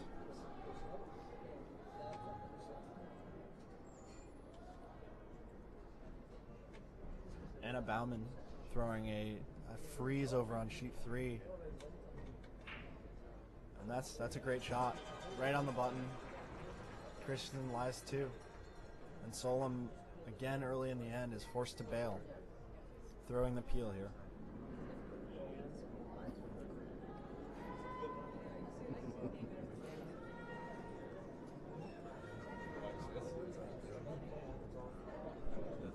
Well, I will say this, Chris. Your answer about the hog line and how it got its name, you've got a great response here. It's not what I was looking for. He suggested that before 1972, when you're screeching to a halt at the hog line, it made an oinking sound. Which is not the correct answer. But it should be.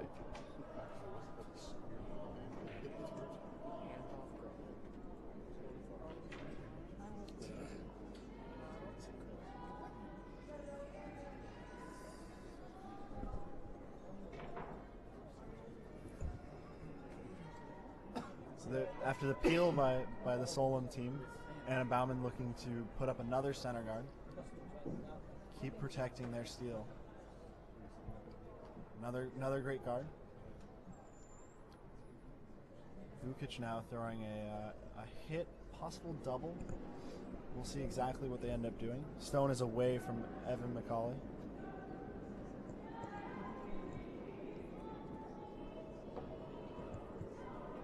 Looks like they're close for this double, but nope. Jams. The stone will roll out into the open, but Dropkin still lies one in the forefoot. We have another interesting response from Garrett Marquis, who's in one of our junior competitive programs here at the club. He's suggesting that HOG is an acronym for hand off granite. Interesting comment. Outstanding comment, but it is not correct.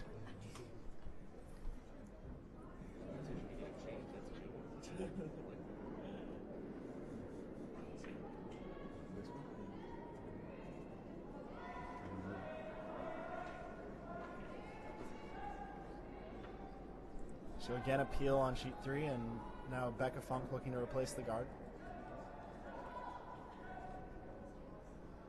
Looks like Thomas Howell's stone here picked on something and ends up just being a guard.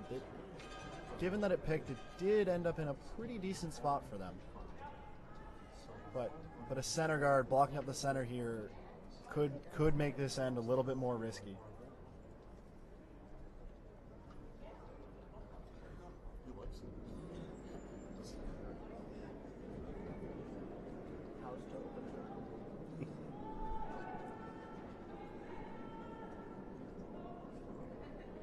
Evan McCauley Stone is away here. Maybe a little bit outside.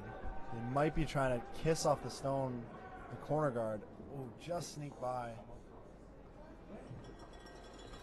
And don't get the yellow out of the house and roll out. So we'll see what Corey has now. I believe red is sitting 1. And that was an effective shot for Team Vukich. What they were looking to do is to get that rock off the forefoot behind cover.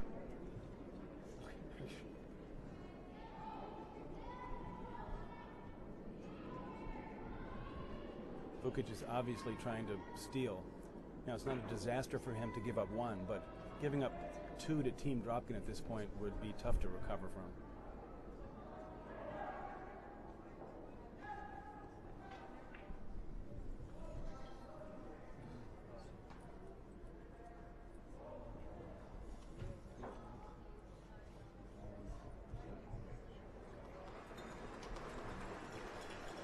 Nice draw there by Thomas Howell. Top 4. As far buried as he could get there. Looks like Vukich will now just call the freeze.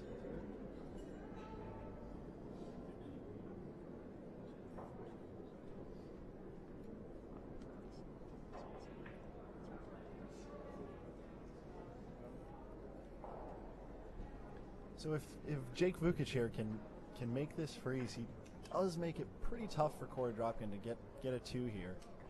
And certainly the forcing 1 is a good result for Washington.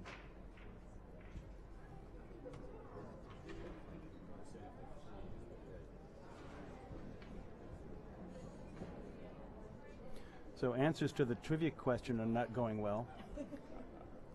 So we have 626 viewers right now, and it doesn't appear that anybody knows why the hog line is called the hog line.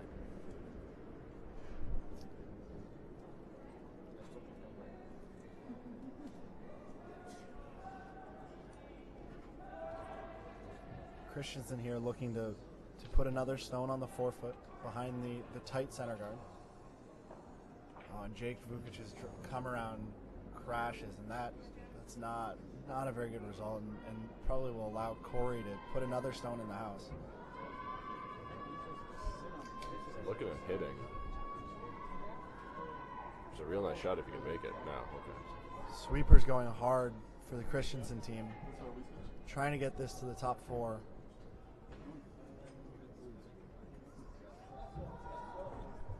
And it goes a little bit deep.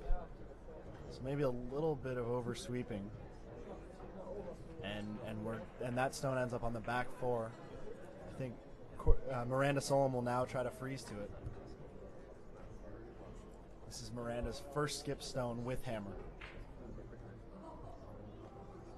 And she's not in a great position here. So Christensen has a rock in the forefoot, covered by a rock almost biting the 12-foot. So the proximity of the guard makes it difficult for Miranda to get around it and to make a great shot. And even if she does, she's going to have a difficult time taking two.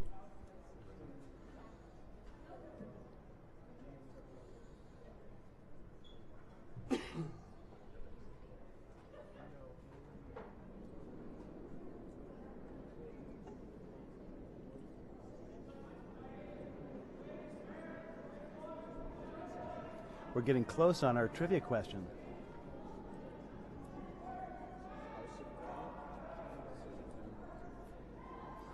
Dropkin stone is on its way.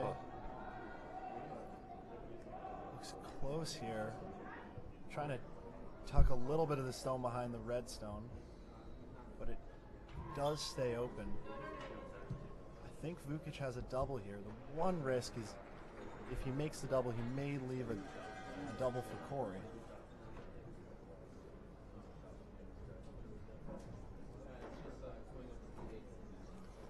I think on sheet 3, nice shot by Corey Christensen. She's now, sorry, by Miranda Solem. She's now sitting one. She's now sitting one behind the center guard, right on the tee line.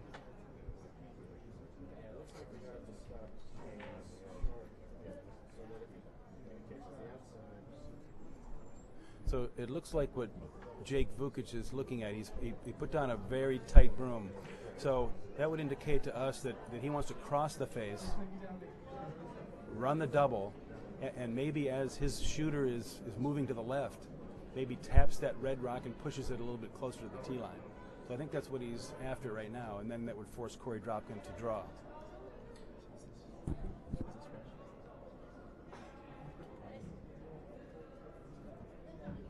Corey Christensen's draw here looks a little bit heavy.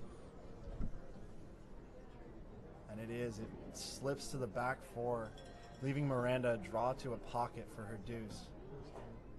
Certainly the miss there was maybe a little bit light. Leave it for your sweepers. Miranda's shot for two now is actually a little bit easier than it was before that shot came down.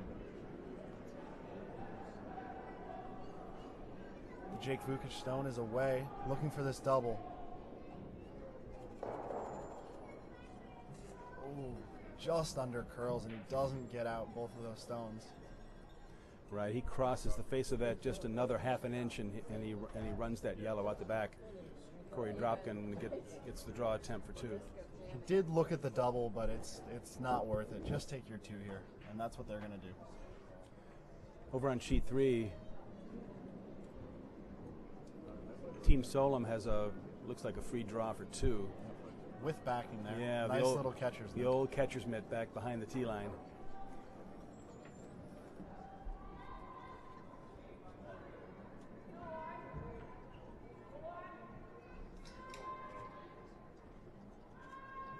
Sweepers are dragging this stone, trying to get Solem's stone in play. Right to the button. Nice shot by Miranda, and they take two. So two in the 7th end for Miranda Solem, and they take a 5-4 lead in the women's final. That's a good recovery after the last end where her stone came up light, and two there puts them in a good spot. No one has clear control here, and the 8th end will be a big end in this game. Corey stone, Jake Vukich trying to drag it back, but it will stop in the 8-foot. And Corey takes two to take a 7-4 lead here in the men's final.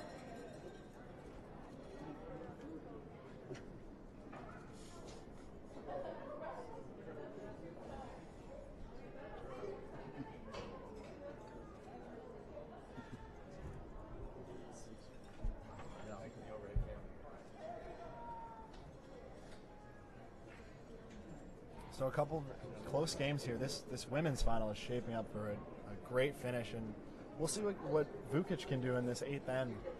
Needs to get a deuce here, especially even end late in the game. But if he can get his two, this is certainly a close game. Take two, force one, and then maybe take two again. Certainly not game over. And they were, as we mentioned, they were even farther.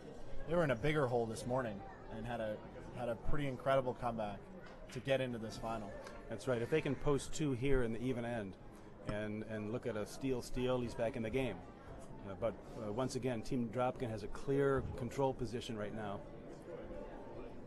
And on sheet 3, Christensen Solem, it's the same age-old question. Would you rather be down one with or up one without? And right now there is no clear control position on sheet 3. Obviously, Christensen is trying to post 2 to go up one in the 8th end. And that would be more of a control position than she's in right now. Just take another chance here to thank our webcast team behind the scenes. They've done an amazing job. A lot of people pitched in to put up all these cameras, and Randy, Amy, and now Mike O'Neill today have put in many hours behind the scenes, changing cameras, setting up these incredible views for you. I don't think there's ever been 2 games shown at once quite like we have, and it is really impressive what they have put together. So thank you to those 3 and everyone else who helped out putting this together. Yeah, Alex, we've got the easy job. We just show up, we park ourselves in front of the mic and yap all day. But the production team is really the one that gets all the credit. They're here all day long. They created the whole system that able to broadcast all over the country and with the great camera angles, and so they really get all the credit out here for setting the new standard for webcasting these USCA events. As we've mentioned several times, there are a total of 16 cameras out there. 12 are being used for the webcast, and that's part of why you have so many great views of the action. And now Broomstones will benefit from this because we get to keep these cameras and most of the equipment. So we may even be webcasting some of our league games and Bonspiel finals, and now we have the capability to do that. Clearly, based on the numbers, I mean, we're now over 655 people. We're at 655 people watching right now.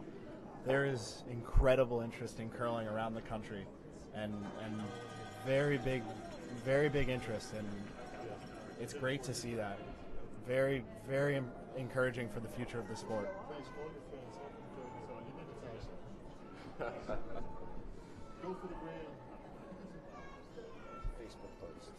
We are getting closer to answers on the trivia question. We're getting a lot of responses that saying that this has something to do with sheep and pigs and those types of things in Scotland and how shepherds would handle them, and so that'll be the next clue. It is a shepherding term. Hogline comes from a shepherding term.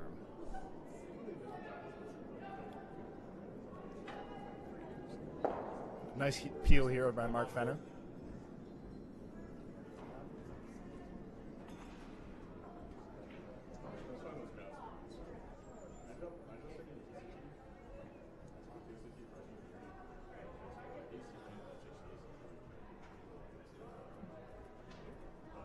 Now Jake here with this setup, trying to figure out what exactly to do.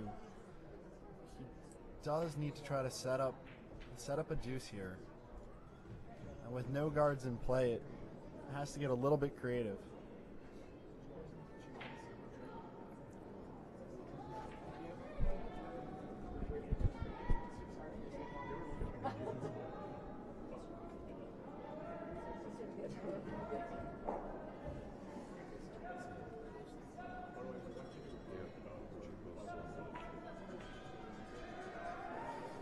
Nice hit and roll there by the Christensen team.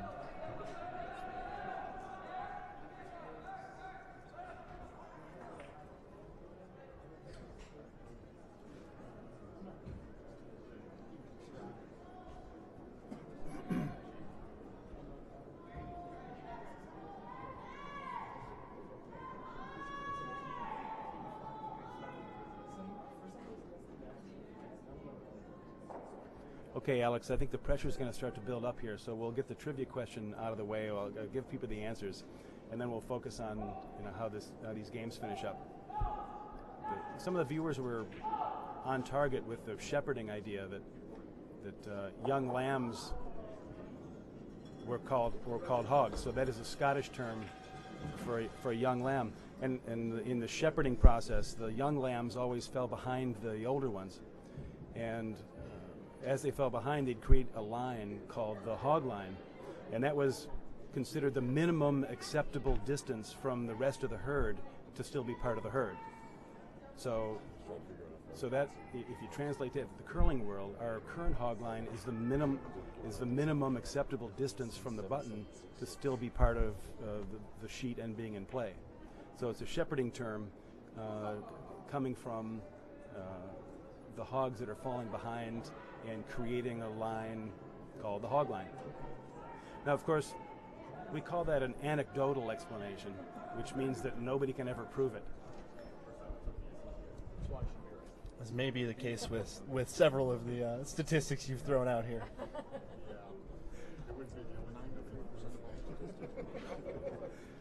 I still prefer the handoff granite one myself. We did certainly get some great answers from our viewers and from the people around the club.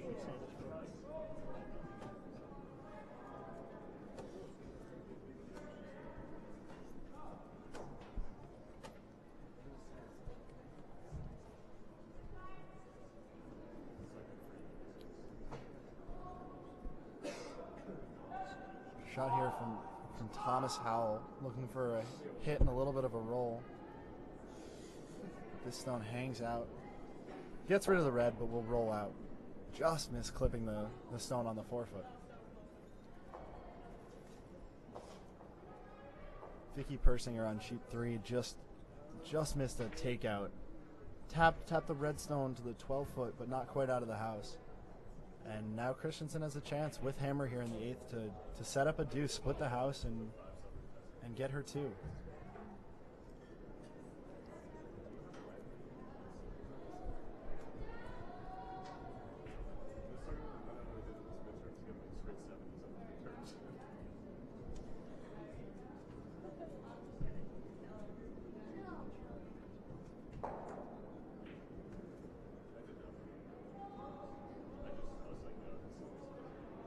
Shot away from Evan McCauley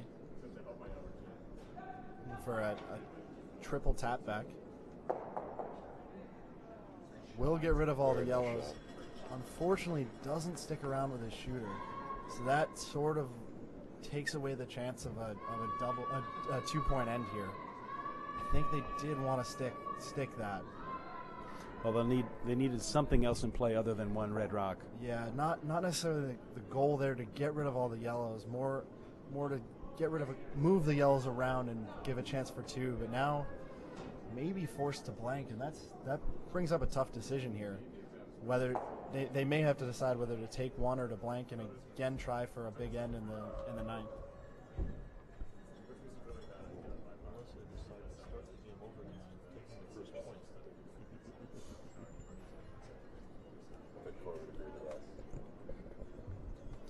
Yeah, blanking an end is a tough thing to do late in the game because you're just simply running out of ends and opportunities to score. So they may decide to take 1, which means they have to steal to win the game. It comes down to whether you think you can steal as Graylin said, or if you feel more comfortable maybe taking 2 and then stealing twice in a row. Mm-hmm. It's a tough choice. It sort of depends on your team. It depends on how the game's going. And it's hard to say what the Vukich team will choose here. They do put up a corner guard, so they are not giving up on trying for their deuce. That does lead me to believe that they would be taking 1 anyways, so they're willing to leave themselves a draw for 1 later in the end to get a chance for their 2. My sense is that it's easier to steal, because we're talking about 1 point.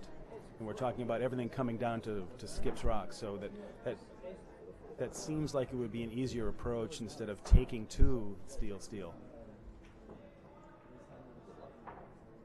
So Corey Dropkin talking about several different shots. I like the peel here, but he was talking about maybe coming around the corner guard, splitting the house. It does look like Vukich wants to take his 1 here, and peeling the guard takes away a chance for 2, and that's really what you're trying to avoid here for Dropkin.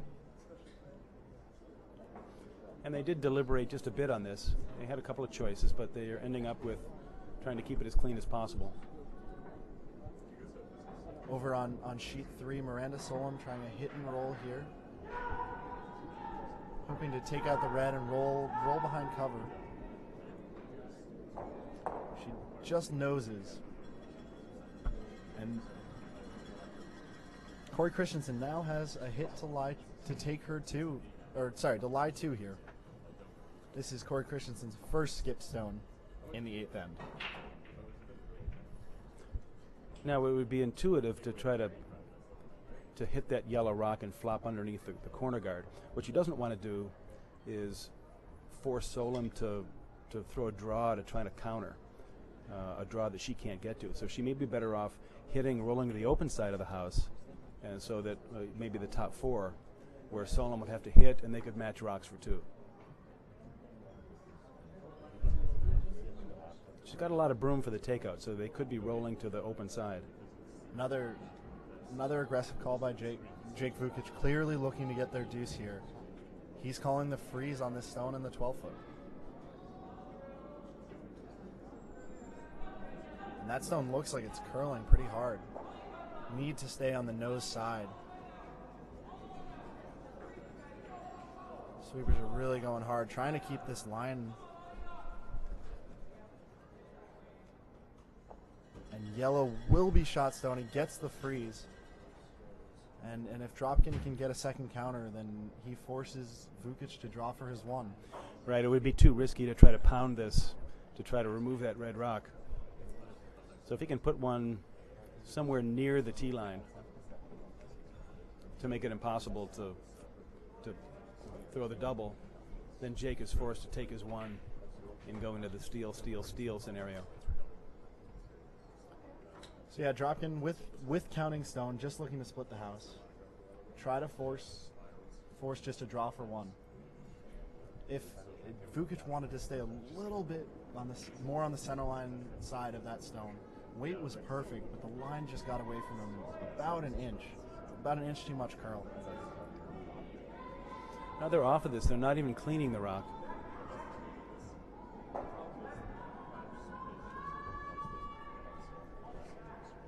Weight looks good, though. They're just trying to bring this a little bit behind tee line, so there's no chance for a double. In fact, but what they don't want to do is sweep it to the exact double position, which I think is what they just did. And looks like Vukich will be going for the double. A double here, it's a tough shot, but if you make it, that's that deuce you need.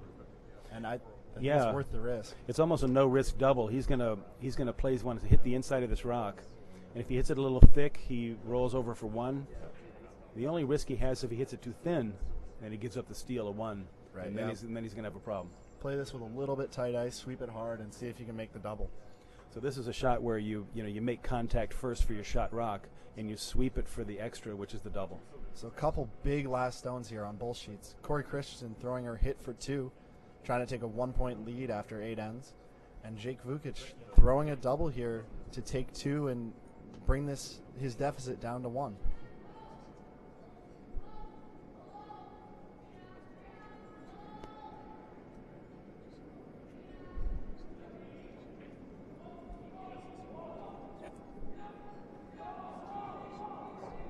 Corey Christensen will roll out. Jake Vukich's shot also thin and will roll out. That's tough for both teams there. So it looks like 1 yellow for Team Dropkin, and that's now a 4-point deficit going into the 9th end. Dropkin leads 8-4. Christensen, on the other hand, took 1 to tie the game up after 8 ends, so we have a 5-5 tie in the women's final. Tough miss there for Corey Christensen, taking a 1-point lead, obviously preferred, but now they're in a 2-end game. They will, if they can force 1, they'll have Hammer coming home. Very, very exciting finish. So we do have a shift in control on sheet 3. So with a tie game and Solem with the hammer, she takes control of the game. Now there's only 2 ends left. So Corey Christensen is going to have to figure out what she wants to do here, and I'm sure she has a plan.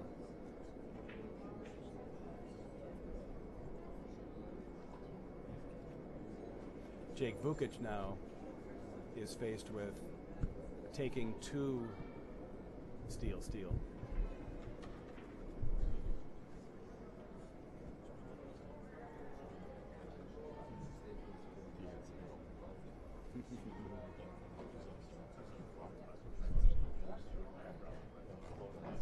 It'll be important to Jake to utilize his free guard zone rocks. Remember the unwritten rules that when you need to post and it's late in the game, always use 2 of your free guard zone shots. Now that hasn't always happened, what we've seen here, where they've used 1 rock and then come into the house with a second rock, but they'd have a much better chance of taking multiple points if they can use both of their free guard zone rocks. You get the guard up, and we'll have another throw through here from Alex Fenson.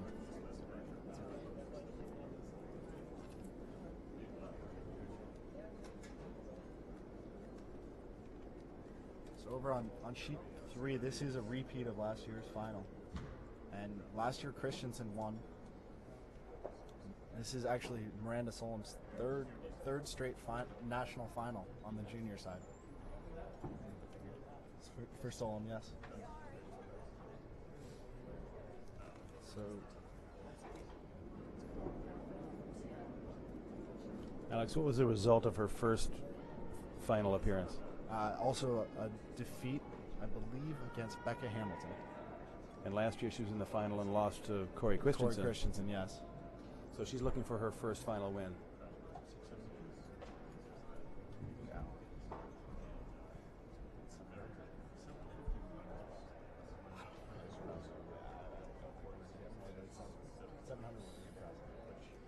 Now, a question came up on what's on the ice. I know that the viewers can see something on the ice. That those are surface temperature probes from our ice technicians.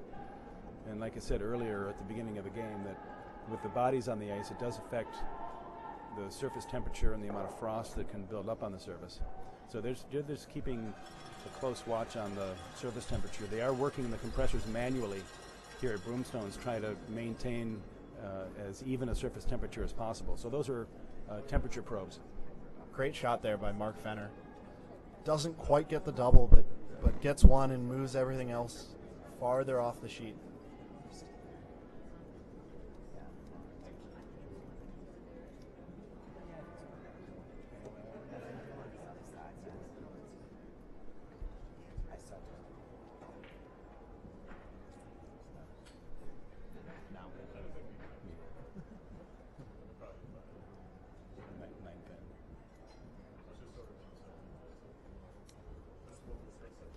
Now, for Team Vukich to take two, it doesn't really matter where those corner guards are.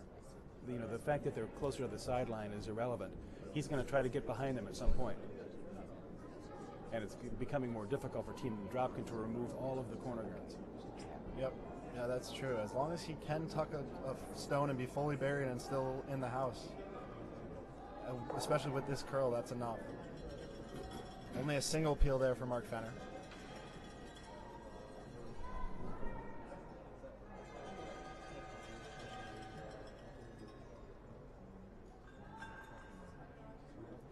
Anna Bauman's come around there.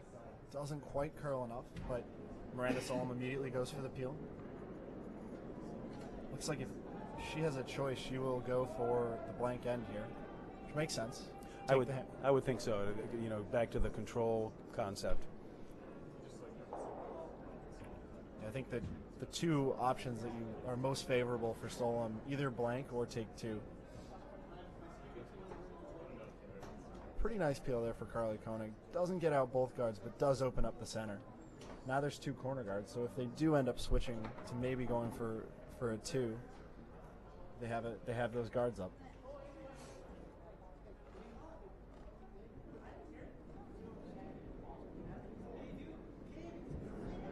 So the question for Solem is, when given the opportunity, you know, does she go hard for two, or does she go hard for the blank? You know, what position would you rather be in? Up two without the hammer, or tied with the hammer?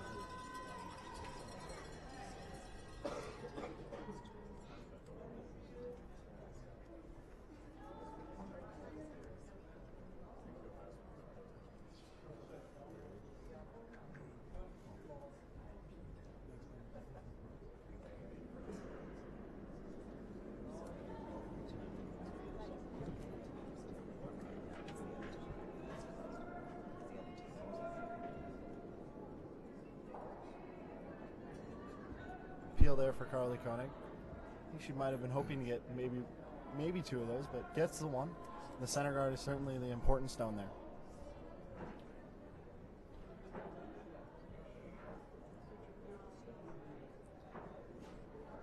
If that stone stops for Vukich, it's a great shot. Nice shot by Evan McCauley. And at some point, Jake Vukich had to decide to come in behind the corners, and he's in a good position right now. So Team Dropkin Corey's trying to size up his possibilities here with peeling that corner. Now, Tom Howell can throw plenty of weight. He can move the rocks around. The question is, can he clear them all? Peel is away. And he'll just get the top one. Now we'll see what Jake decides to do. Looks like he'll split the house. So now they're set up in a pretty good spot for their two. Of course, they'd love to be able to get three, but... Yeah, and I think if Jake wanted to gamble a little bit here, if he put another one in behind the corner and sort of lined him up in a line, making a hit difficult, that may be his only option for three here. But he's not doing that. He's electing to come to the other side of the house and match rocks with Team Dropkin for two. It's Vicky Persinger trying to throw a double here, hangs out a bit, just gets the single. And Corey Christensen will have a chance to put up another guard. So this brings up an interesting situation too, as Christensen keeps guarding for their steal. The steal of one leaves you up one without, and again, we've talked about this. This is a constantly debated situation in curling. So she must think that, being up one without is the control position. So unfortunately there for the Vukich team, the draw to split the house does not make it into the house. So that's a missed opportunity, and now Dropkin will look to take out the stone around the side corner guard, see if he can empty this house. Team Christensen didn't quite get the cover she was looking for, and there's a obvious port for Solem to remove her 4-foot rock. Dropkin stone is away, and they're on it right away.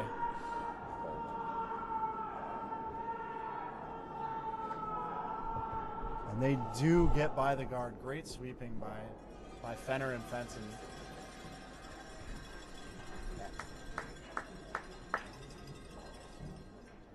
Vukich will look to freeze to that stone. Over on sheet 3, Vicky Persinger did not make it through the port that Graylin mentioned and crashed on one of the guards, and Corey Christensen will have another chance to guard that stone in the 4-foot. So we're seeing some key missed opportunities on both sheets here in the ninth end. Certainly, just a couple, occasionally just not quite sharp shooting. But overall, we've still seen a lot of really, really good shots.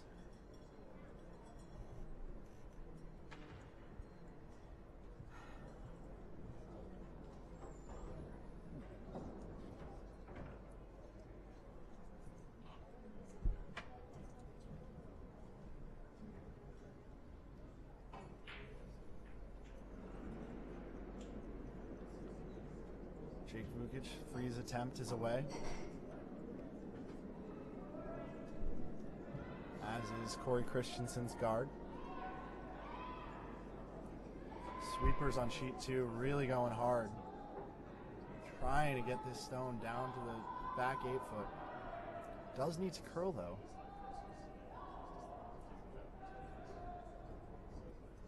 Oh, great shot by Jake Vukich. Situation is getting a little bit tough for him, and we'll see if Corey can blast this red stone off, and if he does, maybe Vukich has the split on the corner guard. So there could still be a chance for two. And fortunately, Corey Dropkin has, these rocks are staggered just enough that if he hits it, anywhere from about nose on to the left, that he sprays everything. I think what he's trying to do is to hit it enough on the head that he stays shot rock, and keep Vukich away from the split with his rock short of the house. Dropkin's peel is away. And the sweepers are off. Looking to just pick this off the top. Everything goes. Nice shot by Corey. think the shot now will be the split for Vukich, and that's what he goes to. There's about 6 inches between the red guard and the house, but You're right. He didn't hesitate to walk over and play the shot. It's a makeable shot for sure. There's not much of a margin of error on this. and I think if you have any chance to get 2 here, you have to take it. Down 4 or even down 3 without is, both of those situations are much more difficult than a possible steal of 2. Now he's playing the more difficult turn on this. What he's going to have to do is throw enough weight. He's going to have to cross the rock, the object rock, in order to push it into the house. Now when he crosses with this turn, okay. Now he's playing a better turn to make the shot. He must have heard you. Yeah, we're mic'd. I'm mic'd in there with Jake Vukich. On sheet 3, Miranda Solem throwing her first skip stone with hammer, and she has elected to throw what looks like a tap back to the 4-foot. They've given up on trying to blast open the front and switching to this more aggressive tap back call. She originally looked at running that yellow, crossing it over on top of the 4-foot, but it looks like it's more of a raise to the pot. Difficult shot. Shot away for Vukich. Looks pretty close. Jake Vukich very close on this shot. Will that stick around? Yes, it will. Fantastic Great shot shot by Jake Vukich. Tough split, and he nails it. Gets his 2. So going into the 10th end, Dropkin will lead 8-6 with hammer, but still very tough shot there for Jake Vukich, and a nice shot. Well, he switched his turn on that, and I think he realized that by playing the in turn at it, his out turn actually is a lefty, that he's going to get a more active hit or an active spin once the rocks make contact. The other one was a much more difficult shot to get his shooter to spin onto the ring, so he made a good choice on that, threw a nice rock. Over on sheet 3, Miranda Solem's shot over curled and definitely didn't do what she was looking for, and now Christensen, I believe, is trying to draw to the 4-foot and maybe set up a steal of 2 here. If she can put this top 4, it's not going to leave too much for. Well, I think she's Christensen. Oh no, she's actually throwing the guard. Yep, my mistake there. She's throwing the guard because Miranda Solem does have the tap back on her yellow.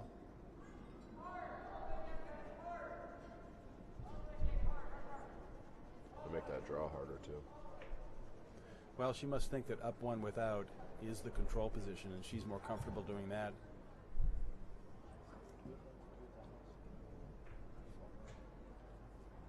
Can we tell if that top yellow, Miranda Solem's top yellow, if we can tell that's on the ring? Your top yellow is on the rings. So Miranda Solem is sitting 2nd and 3rd shot here. So this run back is for 2. And that would be a huge shot for Miranda. So Vukich puts up the guard back on sheet 2.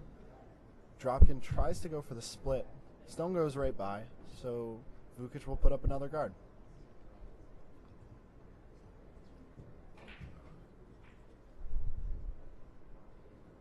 And that's an acceptable miss for Team Dropkin. They can rearrange that free guard zone rock. They can't remove it from play. So this is essentially a throw-through, and he's obviously committed to keeping this sheet as clean as possible. Solem Stone is on the way, looking for a run back for 2. Ooh, just over curls. She does run it back, but jams it, and that's a steal of 1 for Christensen. So that will make the score going to the 10th end. Christensen 6, Solem 5. So what do you think, Alex? Who's in control over there on sheet 3? I think the way this game has gone, no one's been able to set up a great deuce opportunity, and maybe that puts Christensen in control. Especially, the momentum is in her favor. They've since the 5th end break, they've clawed their way back, and I think momentum has something to do with it here. Well, that must be what Corey Christensen's thinking here. Otherwise, she wouldn't have pushed that whole end for the steal. Another tick shot try for Team Dropkin, and it again doesn't make contact with anything. It goes on by. Vukich now has 2 guards set up and will go into the house.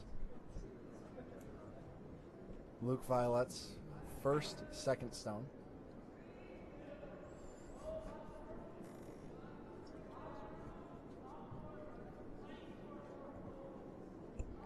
Now Jake did have an option here of putting up another rock up front. You know, remember he needs 2. He needs to steal 2 to stay in this game. Yeah, that is a debate. But that, for the call, that's a nice shot by Luke Violet. Get one on the forefoot. Of course, Dropkin immediately goes up for the peel. Those 2 guards are set up pretty nicely. They're not easy to get both and lose the shooter. That's right. So I think Corey's happy here to remove the top one. Mark Fenner's peel on its way. And just gets one. Vukich will have Luke Violet replace it. Now, Jake is in a great position here to match rocks for the steal of 1, but at some point he's going to have to put another rock in the forefoot. So he'll continue to put up center guards, trying to stagger them as much as he can. There's a point where the front rocks become staggered and where it makes it easy to peel both of them, so he wants to stay away from that scenario. So over on sheet 3, the Corey Christensen team puts up a center guard. Looks like they're going to try to go for the steal here with the 1 stone lead. Now, I don't think that was an attempt for Miranda Solem to put up a corner. Maybe it was. I think it was. Yep, the corner guard was the call. I feel like you have to play for the steal here. I don't know. It's really hard to be sure to limit them to 1. That's another one of those debates, whether you play here for the extra end, play it open, leave the other team and draw for 1, or play for the steal, try to steal that 1. And it looks like Christensen is playing for the steal. Their second shot here comes up a little bit light, top 12, but it is about half buried, and Solem will look for the hit and roll. Well, either way, Christensen would be in a control position if she were up 2, or if she were tied, an extra end with a hammer. So either way, she's in a control position. What she has to avoid, obviously, is giving Solem 2 points for the win.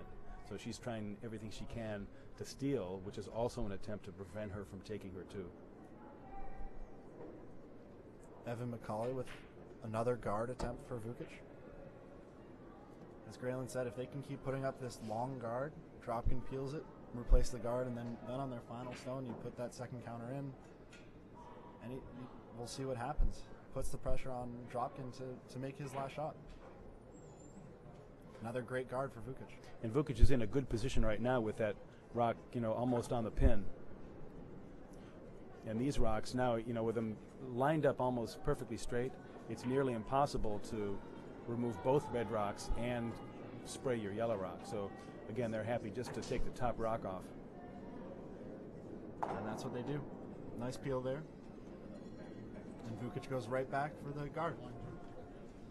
Over on sheet 3, Miranda decides to ignore that stone in the top 12 and goes for the come around of her own. Trying to set up her deuce. Wow.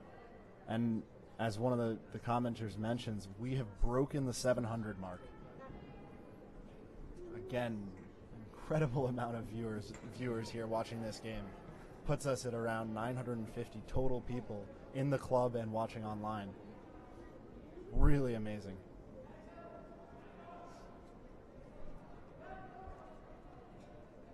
Maybe we can just ask Randy what his expectations were, what he thought the numbers were going to be on some of the final day. Yeah. So.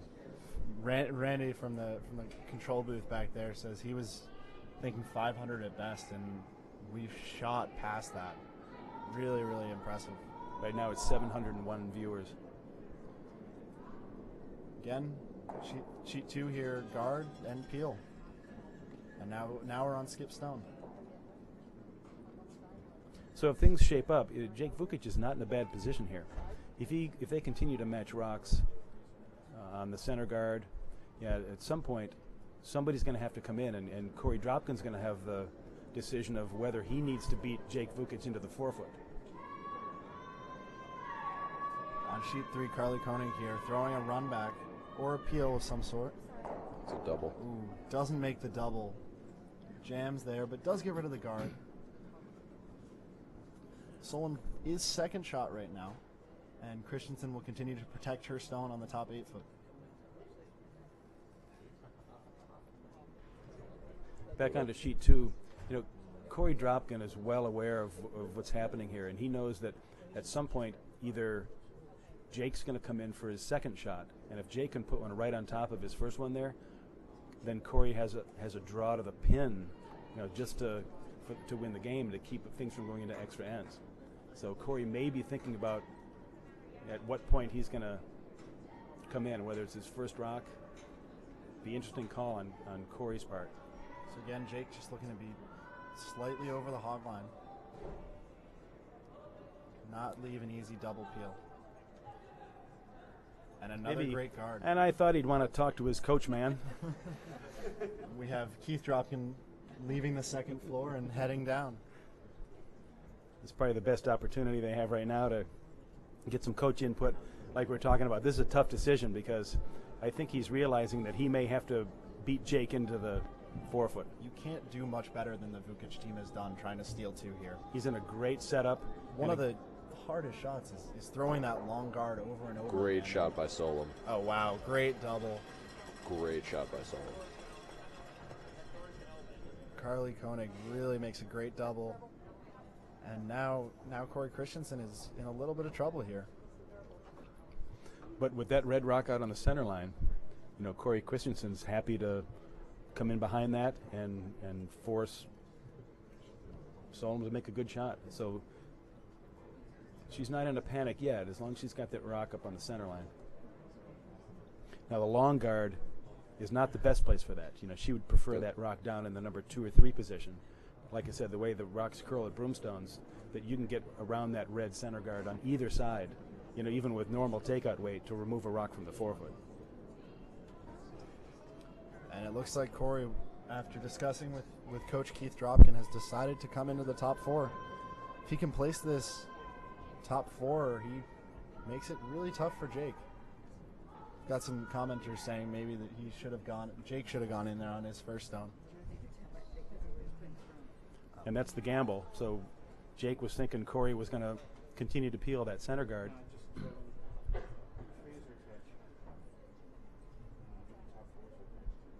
So there is an opportunity here for Team Dropkin to make it very difficult for Team Vukich to stay in this game. And shot is away for Corey Dropkin.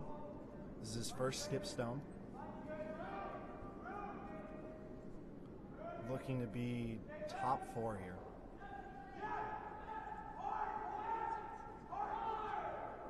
Sweepers are on this hard. Looks a little bit light.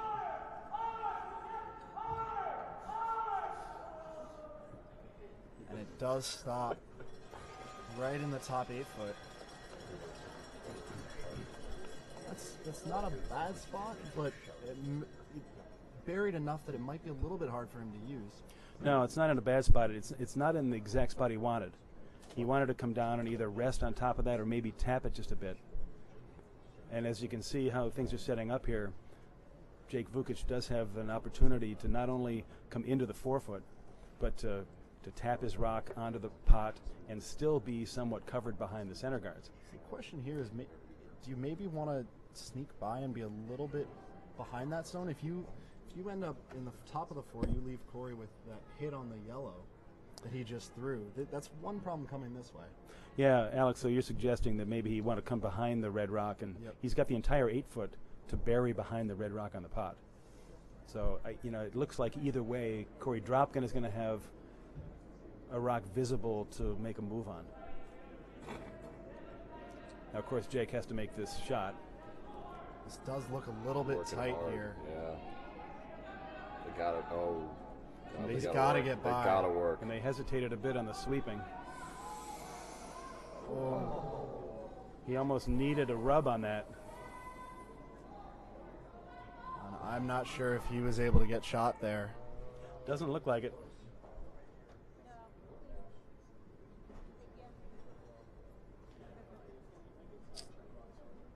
Well, nobody's shaking hands, and nobody's willing to give that up. From our angle, it looks like And yellow. that is game. Jake That's Vukich the ball. pulls the glove off, and Mom and Dad. congratulations to Corey Dropkin, defending What a game, champions of the though. U.S. Nationals, and they win again, and they will represent the U.S. in Sochi, Russia. Let's jump over to that Great, women's great game. win. Now Solem has we're another gonna- big double. We still have a great, great game going on sheet 3. So let's just recap a little bit with Team Dropkin. They came into this as the number 1 seed.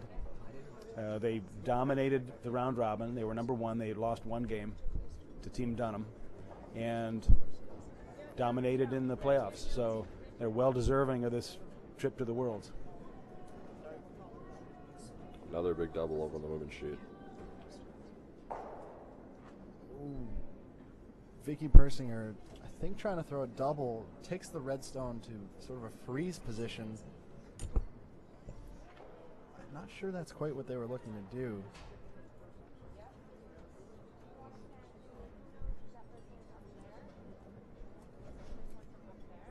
So now decision time for Corey Christensen. She does have this tap back on the red into the yellow. Yellow is sitting 1.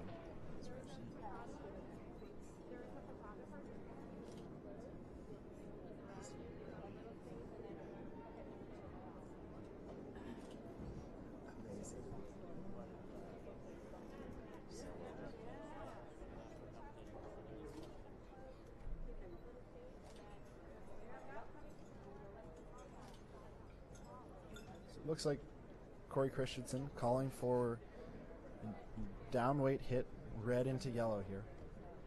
Hoping to lie to after this shot. You know, Alex, you can feel the tension here. It's quiet up here in the warm room. I'm sure the viewers can hear that. It's very quiet on the ice. We're at capacity on the ice now, sort of standing room only. Yeah, certainly a little bit of celebration there for the Dropkin rink, but the focus now of everyone in the building switches to this women's final. And they knew that they needed to get off the ice and let the other game finish. Corey Christensen's first stone on its way. It needs to curl.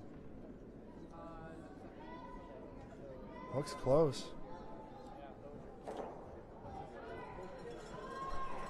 Very nice shot by Corey Christensen. Removes the yellow, rolls over behind cover, and now red lies 2. And once again, Miranda Solem does not hesitate on her shot selection. She immediately puts the rock down for the freeze on the one on the tee line. So she's not unhappy with that shot, with the setup now. She's in a good position with a couple of good shots to take 2 points.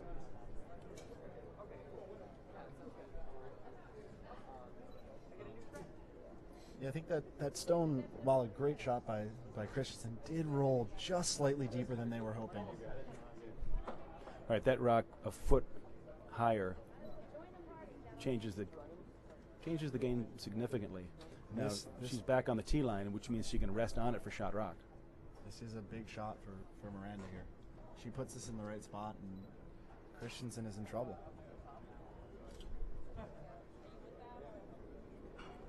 Stone is away here for Miranda.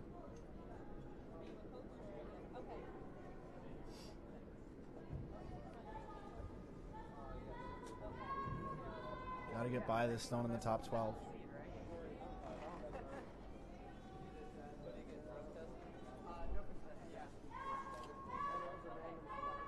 Just sneaks by. A little heavy though, and that bump there, again, we've seen a couple of these bumps that just not quite the perfect weight. And you know, Alex, when you're playing these precision shots, just a few inches matters. And in that case, she wasn't very heavy.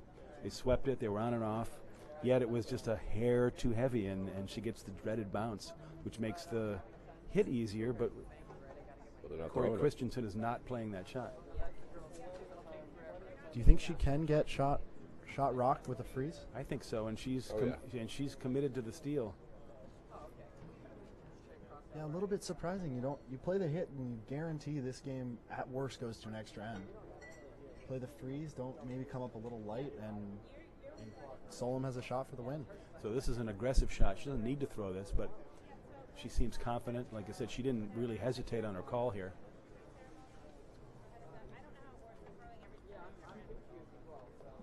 So final stone here for Corey Christensen on the 10th end.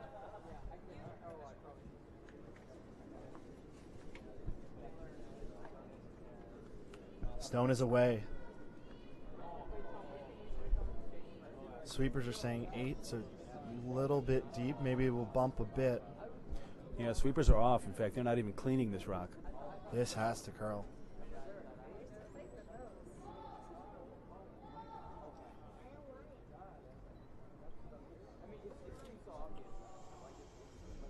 And that is unfortunate for Corey Christensen. Calls the aggressive shot, and that just comes a little bit deep. Miranda Solem now has a draw to full forfeit for the win with backing.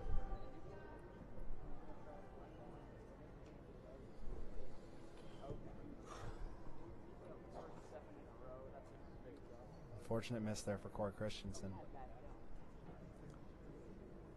So now final stone here, 10th end. Miranda Solem needs full forfeit for the win here.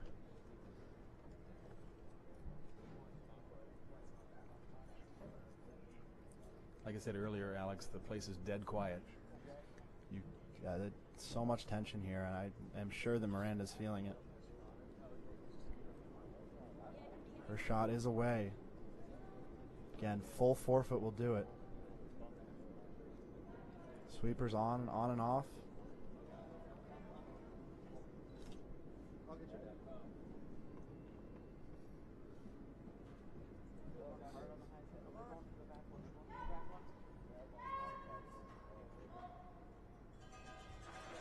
What a shot by Miranda Solem. Wow. Draws the 4-foot, and that is game.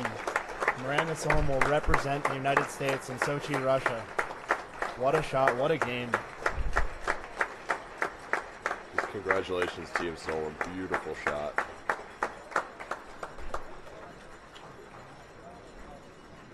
And after in her third try, Miranda Solem does get the win here at Women's Junior Nationals.